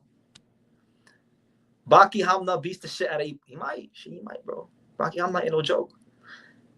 That's Jin Suzuki's favorite anime. Remember when I interviewed him, he told me Baki Hamna's his favorite. BT, how far do you live to the Strip and the MGM? Well, I don't live in Vegas anymore. I moved recently. I'm not gonna tell you where I moved, but I moved. I got away from Vegas a couple months ago, you know. But I used to live about from the strip. I used to live like I'm gonna say by car, 15 minutes. You know. I really just meant which anime is better. Oh, if we're talking about which anime is better, then I'm gonna go Ippo. I mean, Ippo. Hajime no Ippo is my favorite. It's my favorite anime, like show ever. I don't watch a lot of anime, but it's like one of the only animes I watch. You know, and I just like. But the funny thing is, Ippo. It's not even it's not my favorite anime though. As far as boxing is concerned, it's my favorite anime show, but it's not my favorite like boxing anime like content. My favorite boxing anime is actually this it's this movie. It's this Japanese boxing anime movie. It's called 1 Pound Gospel. I just watched it for the first time in December, and I found out about it because I found a video on YouTube where some guy ranks the top 10 best Japanese boxing animes of all time, and I didn't even know that they had 10 animes for boxing. So I watched the whole video, and then I watched through a couple of the shows and movies on it, and that became my favorite one. So if you've never checked it out, go watch it. It's called 1 Pound Gospel.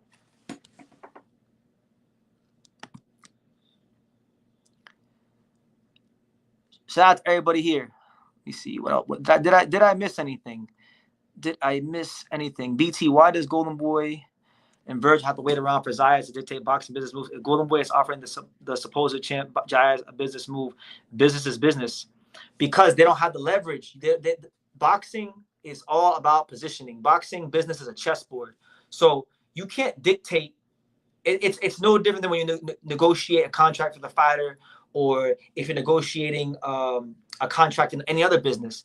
You need leverage, and certain things in certain industries give you leverage. In boxing, for the majority of fighters, what gives them leverage to negotiate and dictate what it is they want is a world title. So Xander has the world title, Virgil does not. So Virgil does not have the position to dictate, but he's trying to dictate. And the thing is, Xander and his team, who have very smart boxing people behind them, are not going to let him do that because, number one, they don't have the leverage to do it, and number two, they're too smart for that. So what's gonna happen is Xander's gonna fight somebody else. Virgil fight Lubin. As long as both of them win, this is a fight that can happen in 2026. It's not that hard. What BT? What happens to Tank if he gets stopped by Jake Paul? Oh my God, yo! I've said the word exposed a lot here in boxing over the years. There will be no time where I scream it louder than that fight. If he go in there, I know Jake Paul's 200 pounds, this, that, and the third. If he go in there and he get the brakes beaten off of him by Jake fucking Paul, it is the biggest example of a fighter getting exposed in the history of the sport. Oh my God, it's bad. It'll be bad. It'll be bad. But to be honest, right? Because Tank shouldn't care. If Tank goes in there and gets beat up by Jake Paul, he shouldn't care because he's getting the bag, right? It's all about getting the bag. Get the bag, get the bag, get the bag. So as long as you get the bag, who cares if little old True School and these YouTube boxing content creators and the reporters, who cares if we, us common folk, say that you got exposed? You got the bag, right? So as long as you get the bag, that's all that matters. You know, nothing else in life matters. The bag, the bag, the bag. Don't forget it. Tomorrow's Joe. Ashita no Joe, one of the best. One of the most famous animes. The creators above Ippo made. I know a lot of them came from that show, so shout out to that show. That's the OG box anime. The True GOAT. What's up, champ? Ricky, good to see you, Ricky. Wait, Kelly's fighting Zayas. The Santiago Zayas fight is making more sense. Yeah, you know what, Joel? I think you're right. Because that was the rumor that was floating around. The rumor floating around was that, really and truthfully, Xander Zayas was going to fight Giovanni Santiago. Now, is that a fight that anybody even thought about, let alone asked for? No. I like Santiago. I'm a Santiago fan. I think he's an honest fighter. I think he's a really good fighter. I think he's actually underrated. I think people don't give Brian Noji enough credit for the tough fight that was. And if you go back and you watch it and you see how physically imposing Santiago was in that fight, you'll respect him more. But as far as it being the first fight for Xander, it's not a fight that I care about or want to see. But I'll tell you this. It could very well turn out to be a tough fight for Xander. because Santion is strong, man. He's very, very strong. I think that could be a trap fight. But is it necessary? No. Do I want to see it? No. I could live if I didn't see it. I think Boots and Zayas will fight before Virgil and Zayas. I got Boots next 3 fights: Lima, Tellez, and then the unification fight in New York City. Philly fans making the drive in the port. Ooh. Well, I think you definitely got those first 2 right. He's definitely fighting Lima next. That's already official. And then as far as him fighting Yoenis Tellez, that's definitely happening because this fight's a WBA eliminator fight. So with this fight happening with Lima, he's already telling you guys where he's going to go, right? And whether it's Xander, if he does fight Xander in New York City in a unification fight, oh my God, yo, that fight will be in the forget the theater. That fight will be in the big room, like the arena, like where the Knicks play, like where the hardwood is.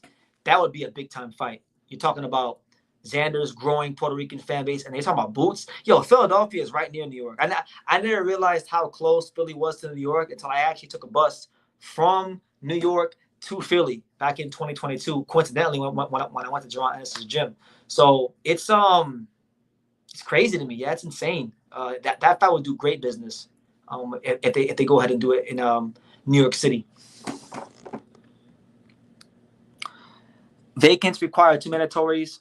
Who's Zayas' second fight? Well, they don't require 2 mandatories because generally speaking, when you win a world title, you have roughly about 9 months. Well, each sanctioning body is different, but I know like you have time to defend. You have about 9 months. Some cases with certain sanctioning bodies, it's a year. Some it's 9 months. But as soon as you fight your mandatory, you don't have to fight a second one. You can do a voluntary, right? Because every fighter is entitled to a voluntary fight where you can pick anybody from the top 15. Now, some fighters are idiots. You're not supposed to use your voluntaries to pick the hardest guy in the rankings. Some fighters do, and it backfires on them. But yeah, so he's not required to, but he might though. I think Top Rank might. They do this fight with Santion, right? Santion really isn't a 54-pounder, but he's physically imposing enough to where he's not going to be a small 54-pounder. Then if you get him out of the way and you beat him, you're in a good position. Xander with a defense in Puerto Rico is value will shoot up higher. Crawford versus Boots. Who would I have? Terrence Crawford decision. I had a whole video around 2023. I broke down that potential match, but I felt like if they would have fought, Boots would have been the guy to stop that 100% knockout ratio streak from Terrence Crawford at 147. But I thought he still would have got out box. I think Crawford's feet and his skills and his counter punching, it would have been too much for Boots. I don't think Boots would have been able to have his way and plant his feet and as he says, have fun with Crawford the way he does with other guys. But I don't think Crawford would stop him because I think Crawford would have respected Boots' power enough to box him a little bit and beat him. I don't know, man. I've been getting that question a lot as far as to what's happened with Rob Valenzuela. Listen, man, he took a tough loss. He probably just gonna go back and regroup and try to figure out what's next. It's very hard on these fighters when they lose their first fight. A lot of them go through depression. A lot of them have they question if they still want to do this. So it's not easy. It's not easy on these fights when they lose their first fight. So I wouldn't. And he got his ass kicked. Like it wasn't like it was no close fight. Like he lost like every round and got stopped. Like it was a one-sided beat down domination. So he probably, who knows? He probably just reflecting and trying to figure out if he really wants this. I don't know. I don't know him. I don't know him. I haven't heard anything. I don't know. But yeah, man, what that part of the live, guys? It's your boy BT, Brennan Taylor, the Untouchable, True School Sports Empire, True School After Dark. Shout out to this coffee for helping me power through these lives. And shout out to you guys for making these lives fun and enjoyable. I appreciate all the support. And good, bad, or indifferent, I'm gonna continue to to be here for the sport, man. This is a sport that I love dearly. Like I alluded to earlier, I shared a bit of personal stuff with you guys. You know, like I almost life at one point in time beat me to my knees when I was younger and I was like not as mentally tough as I am now. You know, I didn't want to be here. You know, I almost offed myself when I was very, very young. And it was boxing. Boxing is what gave me the confidence and gave me a physical and mental release I couldn't get nowhere else. So boxing saved my life. So this sport is very personal to me. So no matter how good or bad or mediocre things get, I made a commitment a long time ago.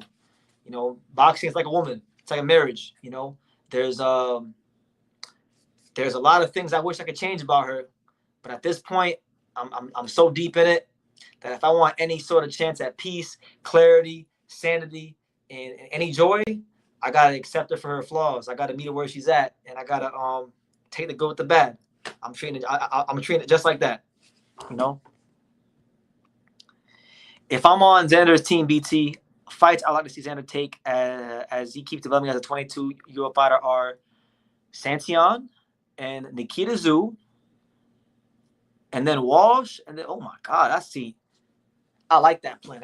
That's actually like those fights make sense. Like Santion, I don't really like that fight because it's just random. But I mean, Santion, he should beat Santion. Nikita Zhu is not like he's gonna come to fight. Like he ain't no punk. I watched him fight. He's in a fight to the best of his abilities. But Xander will beat him. But he has a name. He's gonna have some spotlight on him because he's a Zoo, right? And as far as Callum Walsh, I've always said that the Callum Walsh fight is a massive fight. Ireland and Puerto Rico. You got Callum Walsh, who's been pushed by Dana White since before Dana White even formed TKO Boxing, because Callum Walsh had his fights in UFC Fight Pass. So if you go and you watch his earlier fights, Callum Walsh had Dana White sitting ringside of these fights. I mean, come on, it's a no-brainer. That fight does great business. And then Fundora, Xander been won that fight, but who knows, man? By the time Xander gets a position to fight a guy like Fundora might be he might be balls deep at Harvard, being an engineer in law school. So we'll see what happens if that fight's even there. But not a bad plan.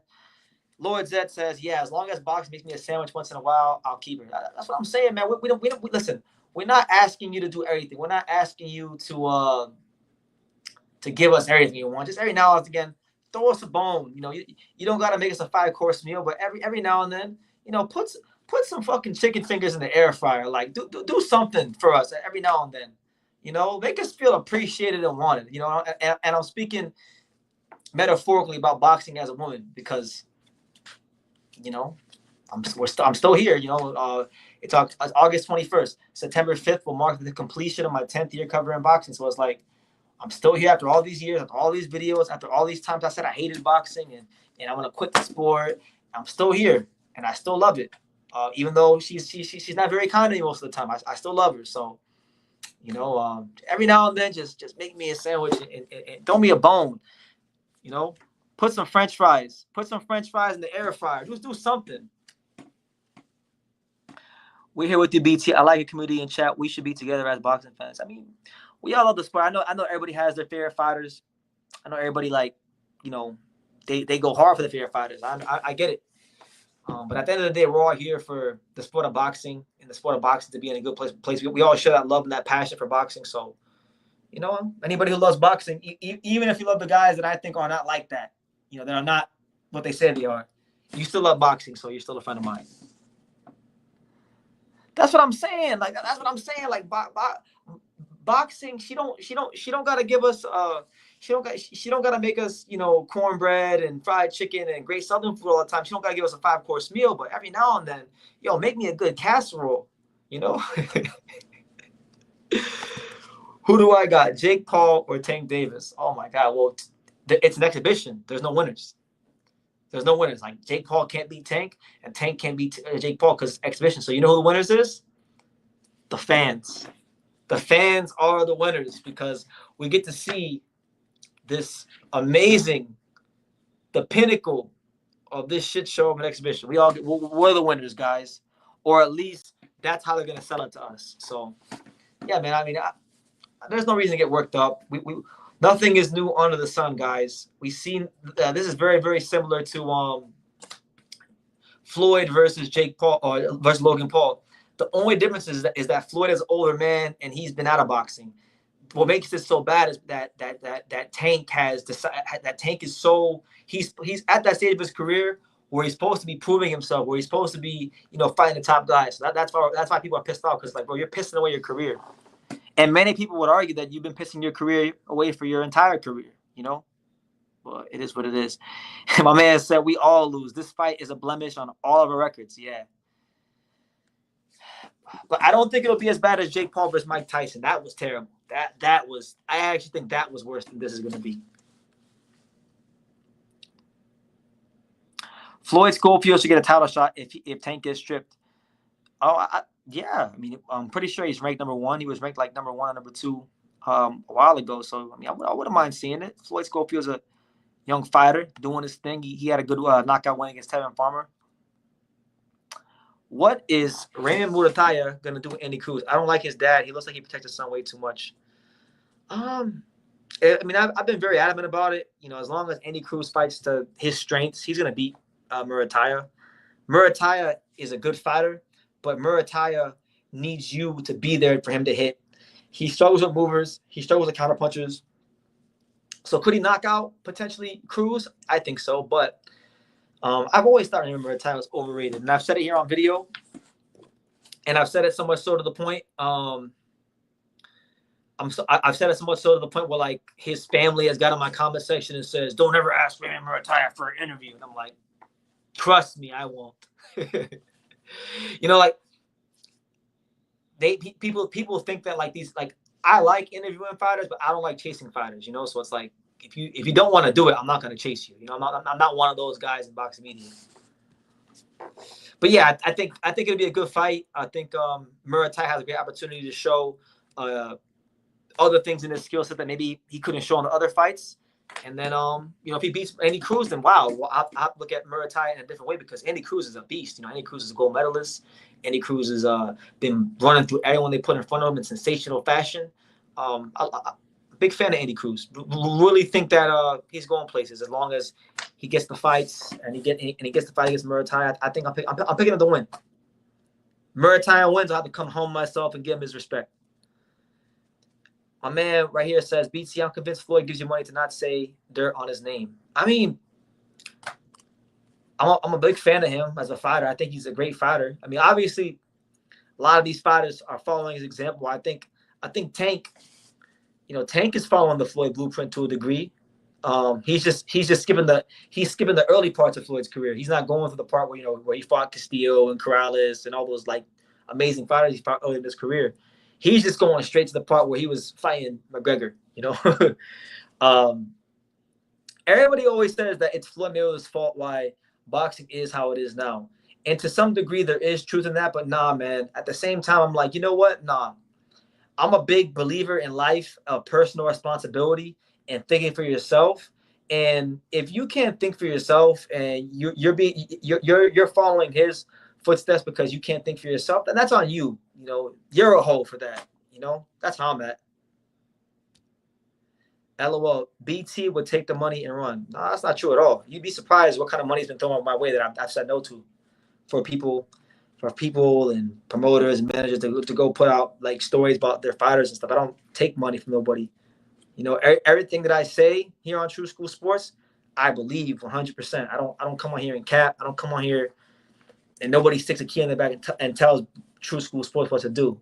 So you could expect, whether you like what I'm saying or you don't like what I'm saying, you could expect that it's from an honest place.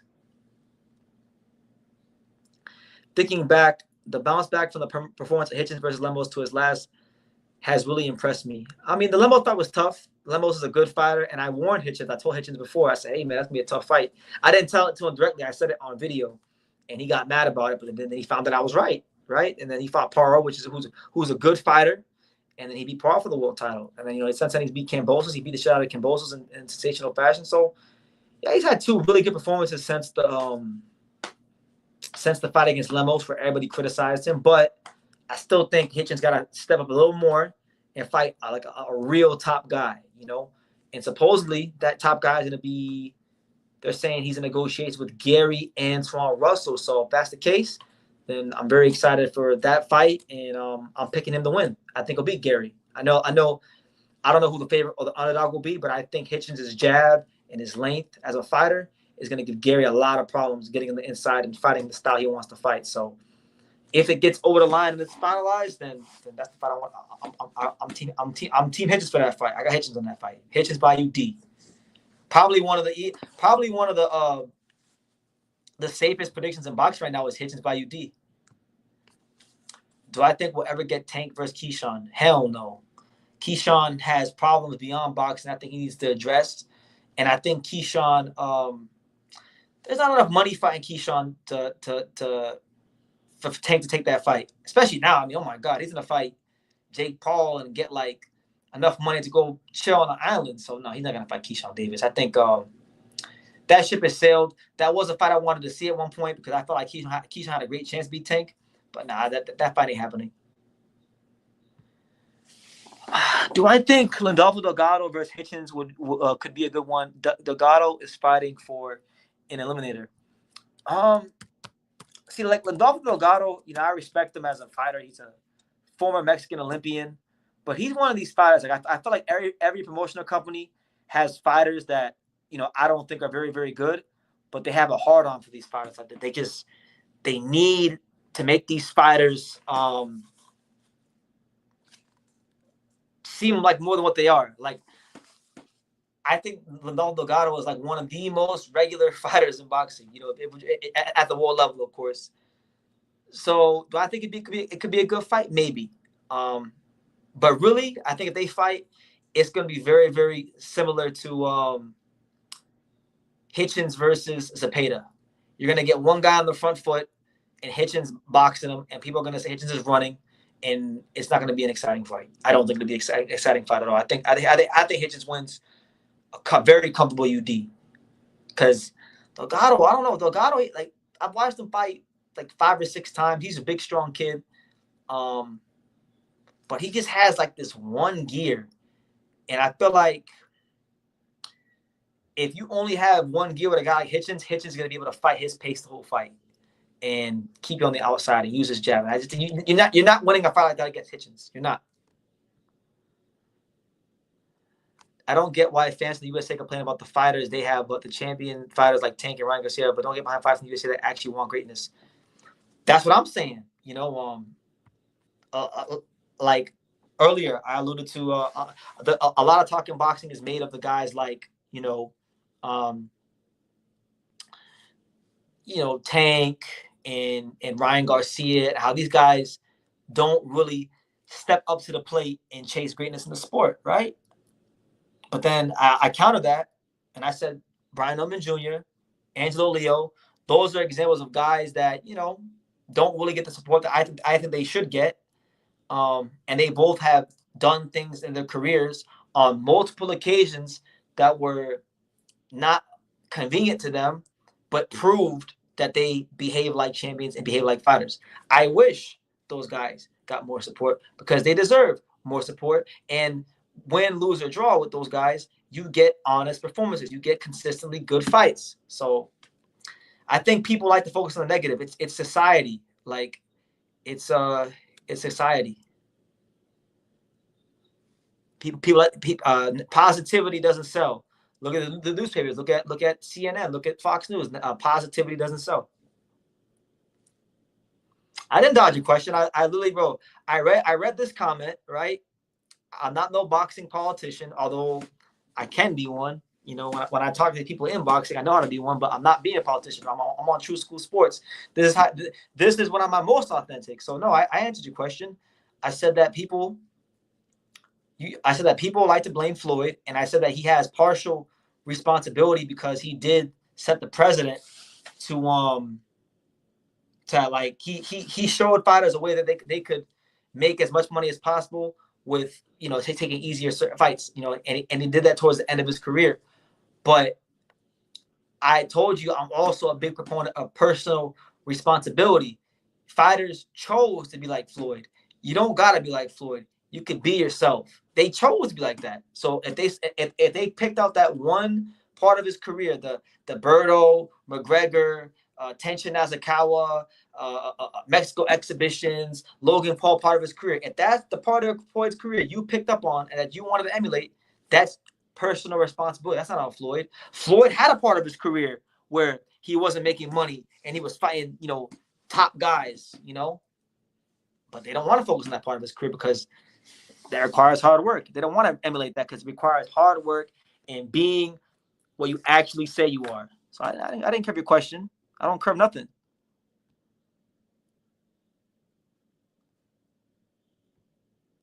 Shout out to Hyro. He says, don't take it personal. BT skips my questions all the time. Just spam the comments. Well, Hyro, sometimes I'm talking about one thing and I'm trying to stay on topic and you spew some bullshit like from left field that gets me off topic. So it's not that I curve your questions, it's that I stay on topic. You don't be staying on topic half the time. So that's what it is. That's what it do. You're not staying on topic. Stay on program. I'll be talking about Tank. You want to talk about brand risk promotions and fucking Aiden Ross. I don't talk about Aiden Ross. I don't talk about that nonsense. So is Japan carrying boxing in your opinion? In my opinion, yeah. Yeah. There's a reason. Listen, there's a reason why I watch Japanese boxing. There's a reason why I fell in love with covering Japanese boxing. And it's not just because I love Japan, I love traveling there, and I love the 7-Elevens and 7-Eleven and Family Mart and Lawson, so much so to the point that I got the damn magnets on my YouTube set. No, man, these guys, they step up to the plate, they make the fights happen, they go in there, they fight the hearts out every time. So yeah, per capita, I know Japan's not it's not as big of a country as America or Mexico, but per capita, you can make the argument that Japan is probably the most like the best country in boxing right now as far as fighters per capita, because they ain't the biggest country in the boxing, but like at one point in time, not too long ago, they had three fighters on the pound for pound list. Now they got 2 fighters on the pound for pound list, and one of them you can argue is the best fighter in the world, and that's the Monster. So it's up for debate. I just hope that Abdullah Mason doesn't end up like the other popular U.S. fighters, just fighting gooey fights and fight some legacy fights. But from what I've seen, he seems real humble. He's very humble. And I've been around him. I spent a lot of time around him and his family in the gym and outside the gym.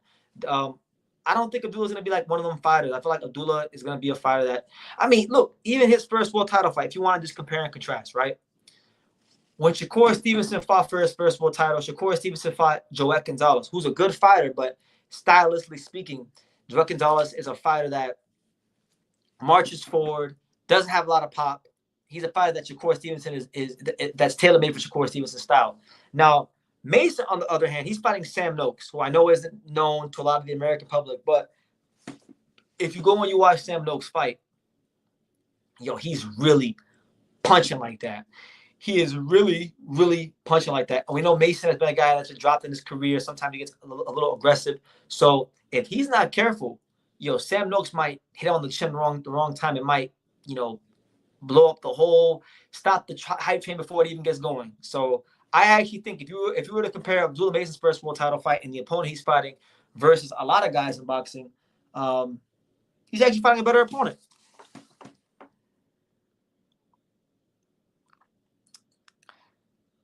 Bro, I've never even talked to Floyd. I've never talked to Floyd. I've been in the same room with Floyd, but I've never talked to Floyd,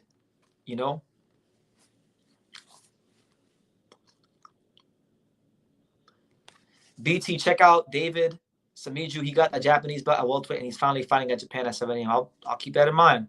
I'm always excited to learn about the young fighters in Japan, because there's always, like, even me, like, every now and then I'll go on the rankings and I'll see a fighter whose name I've never seen before, and I'll just pop up in the rankings and I'm like, okay, who's this guy? And I'll go watch a fight. It's pretty fun. I agree. I wake up early as fuck, and I've never once been bored watching it. Me neither. I've been getting up for years. I'm talking about since like at least, because I remember Top Rank started doing those Japan shows on their cards like in 2017, 2016. Like since 2017, whenever Top Rank started doing the Japan shows, I never missed them. I always watched them, and they deliver. They deliver on action. They deliver upsets. They deliver drama. They're very, very good. I always go to bed because when those cards are done, I do my video and I go right to sleep. I sleep the whole day. They always do a great job. Is Dion Nicholson any good? I watched him fight one time. I can't remember against who, but from what I remember, he wasn't anything to write home about.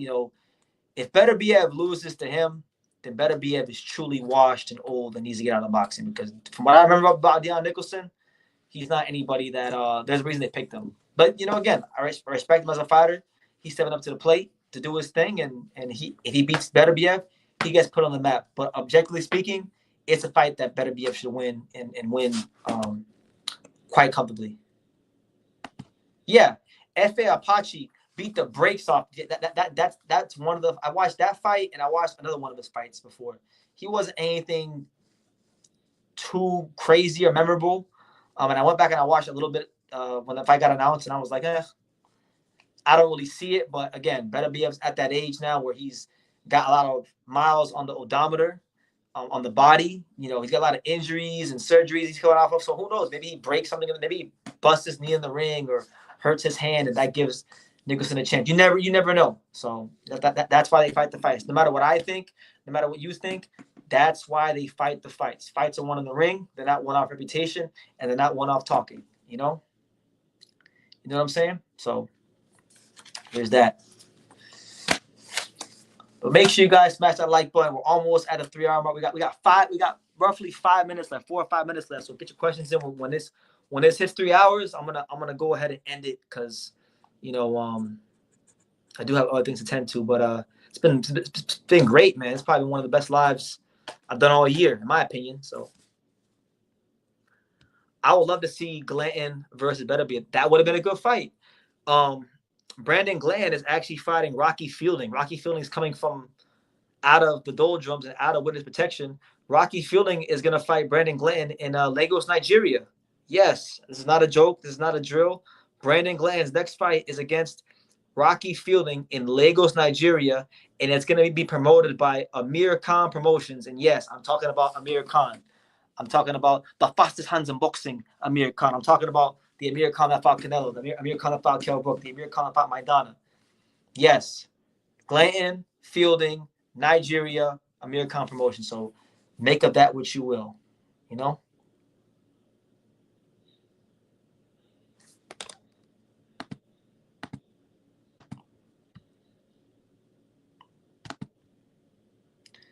Hyro says, you have to admit the PBC rollout is coming soon. What rollout, Hyro? We've been waiting years for the rollout. Roll out this and roll out that. We've been waiting years for the rollout.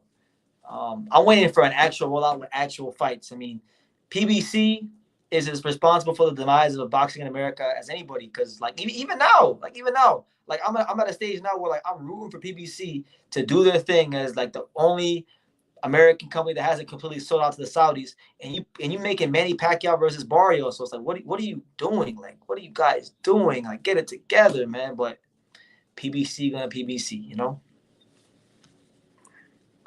Who beats Floyd at 140 all time? Maybe Tommy Hearns. Maybe Thomas Hitman Hearns at 140. PBC is low on money right now, and Tank vs. Jake Paul has happened, and neither does Manny come back. You don't think Jake Paul versus Tank is going to happen? Why not? It's going to make a ton of money. I mean, that's cool, but who cares? Who gives a damn? Yeah, there'll be some cool fights that are going to paper over the fact that this fight is a farce. But who cares, man? Can we get to a place in boxing? I'm so tired of this in boxing where we keep, because I feel like I'm saying this all the time. Oh, but at least it's a good undercard. Who gives a fuck? Can you make the main event good? Can the main event actually be worth watching? Because boxing loves to do this to us. Boxing loves to give us a subpar or trash ass main event and then just make a good undercard, which is fine. But I feel like I'm saying that all the time now for boxing.